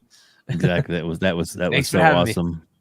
Dude, you are always welcome here. You know that, always. Hargeet, we love having you, and I mean that. And man, making his return appearance tonight, and I thought you did another fantastic job, sir. And hopefully you will come back and join us again. The one and only Kmega. K, tell everybody where they can find you, sir.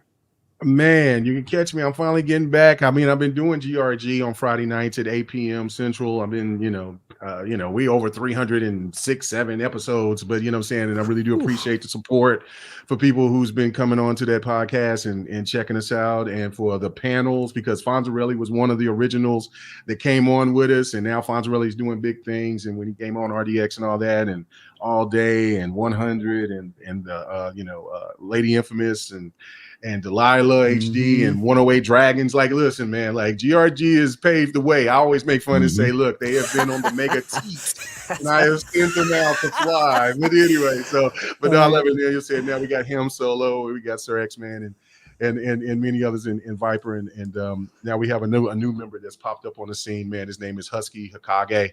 Nice. But no, man, come and check out the GRG podcast every Friday night at 8 p.m. if you got the chance, because I mean there is so many. We came out when there was only like 3 podcasts. Yeah, now we're everywhere on Friday nights. Now like there's 12. So man, we do enjoy it, but it's still a blast. I love talking about games. Come check this out. Also, me and him solo do a podcast on Mondays around noon. It's called the Crossover. We kind of switch over from each other's podcasts, you know what I'm saying, for support for one another. And come check us out. We'll be here on Mondays. And then right after here, probably in about an hour, I will return finally to do Fight Night Sundays, which is not only just like the boxing game, but I play all different types of fighters. I stream that. So if anybody's interested to want to come, I do it on YouTube, Twitch, and then I'm also starting to do stuff on Rumble. I'll be doing stuff on TikTok as well. So come and check out the content. Nice. I'm getting ready to get back. And yeah, I know I've told you guys I wanted y'all to come and have a chance to come on to GRG. I know because of the situations that's happened, I haven't been able to contact anybody, but whenever. And this is no worries, man. But yeah, man, I do appreciate it, man. Thank you guys, man. Hargeet, you know what I'm saying? Xbox Illuminati, you know what I'm saying? I can only find you on when I'm a guest on other podcasts, but man, anyway, it's a pleasure as always. You know what I'm saying? Doc, and then of course seeing Parris and in the chat, man. Thank you guys. Support these guys. This is a great panel. This, you know what I'm saying? These guys deserve all the credit in the world. So thank you guys for having me on again, man. Thank you so much. And again, from the heart, because me and RHETRI both went through this last year. We do sympathy for your loss. And, yes, sir. We're right there with you. And it's tough, but be strong. And this community supports you because, like I said, you do great things, and we love having you on. And hopefully, you will come back and join us. Thank you. Oh no, in the future. Anytime you send an invite, I'll come through. Fantastic. And I do want to say to Hargeet. Tell people, I mean, you can, because this is how I reach out to you, is through baby. Discord. Discord, yeah. Same tag on both. It's H Chani on Discord and Xbox. So there you go. Yeah, you can reach me on. So he is possible to reach out to, and it's possible, but that's the only way. Is one of the nicest the only way. People only way. There you go. Yes, he is. Read that super chat there real fast, RHETRI. Spartan661 with the $5 super chat says, "What if Xbox doesn't show up to the Game Awards this year in spite?" Yeah, I mean, kind of. I put up this. Part of me goes 007. There you Xbox go. 3. Yeah. PlayStation 0. Yeah, that is genius. Whoever came up with the 007 tweet for PlayStation, you're fucking genius, bro. Retro, you got to read this one too from Ghost Fixer. Ghost Fixer says Hargeet is always awesome. Yes, he is. Appreciate exactly. you, Ghost Fixer. Exactly. Yeah. Retri, please tell everybody where they can find you and tell everybody about your new amazing show on Saturday nights. Yes, and I absolutely love it. So please tell everybody where. Yeah, you guys can find me on Twitter. Most of you follow me already. I appreciate that. Game Pass _daily. Don't forget the underscore. And Game Pass Daily, where we have a new show called Aim Down with Sights. That's with Red Dead Panda and Next Gen Nero. Extremely knowledgeable gamers. Love those guys. So you guys can find us every Saturday at the same time as this show, but on Saturdays, 7 p.m. Eastern Standard Time. So we just did our second show. We'll have our third show this Saturday. So please join us. We have great guests just like we do on this channel as well. I'll definitely be reaching out to Kmega. I'll definitely be reaching out to Hargeet and Doc and everybody else that we've had on this show for that show as well. So appreciate it, guys. If you want to play some games with us, you can join us on community. The Discord is called Community Game Nights. Nights is spelled with a KNIGHTS, Knights of the Round Table type of thing. We are going to be kind of working with some other YouTubers and stuff to make a big game night, hopefully coming up soon. I'm going to talk to Jedi Peter Knight, Black Viking, some other guys on Twitter. Shout out to Black Viking, yeah. Another Oklahoma dude. Shout out to my boy. Absolutely, man. That's why I try to get with the good people. Probably it's most likely going to be Halo. They're going to want to play Halo. We'll all be playing together. It's a ton of fun, guys. So I'll let you guys know when that's going to happen, and we'll get the community involved, and we'll all be talking shit to each other. Teabagging each other in Halo. That's what we do. So, yeah. Nice. Shout out to the chat tonight. You guys were awesome and on fire. Appreciate you. As always. Thank you, guys. Fantastic. Guys, just awesome show tonight, man. I love it. I love it. And we already got some guests lined up for next week's show. Plus, we might have some more surprise guests. You just never know. It's definitely worth jumping on and listening to us. We love it. But yes, and don't forget that definitely next week, hopefully Fonz will be back. And then you'll be able to catch Fonz and Hargeet on their amazing show that they put out together, which we absolutely love. And of course, when you're done, you can always jump over and see us later or watch us on repeat. That's the thing. That's the wonderful thing about YouTube, to be like, oh, you watch us live. And we love people live. Trust me, we feel that. But we understand too that there's a lot of choices out there. And even if you get to watch us in the replay later, that is so much appreciated. Yes. Same way with Kmega. If you don't get to watch him live Friday night, put it in your queue so that you can watch it later, because great content. There's other great contents out there. There's Umbra, there's there's Mav, there's what I'm saying, because like there's so many other people out there that's just doing podcasts on Friday night. So if catch GRG, what I'm saying, during the week you can listen to me act a damn fool and have a good time with the crew. So it is what it is, man. So I can't wait to bring some of you guys over there, man. So it's awesome. It's all fun. Well, just give us the bad signal and we will work that out, man. I promise. I promise. Yes, sir. Hargeet, I'm gonna find you. I gotta look around. I gotta make some calls, but I gotta find you and get you on sometime. You got the insight now. Yeah. See, there you go. All right, you guys. Thank you everybody for joining us, and don't forget to please like and subscribe to this channel if you don't mind. Share it out. That would be awesome. Greatly appreciated. And just want to make sure we didn't get anything else at the end here. No, we are good to go. I think we're good. I think we're good on the supers. Yep. Cool. Just want to make sure, because I hate it when we miss that. I know. Guys, thank you so much for joining us here on the Gamers Council.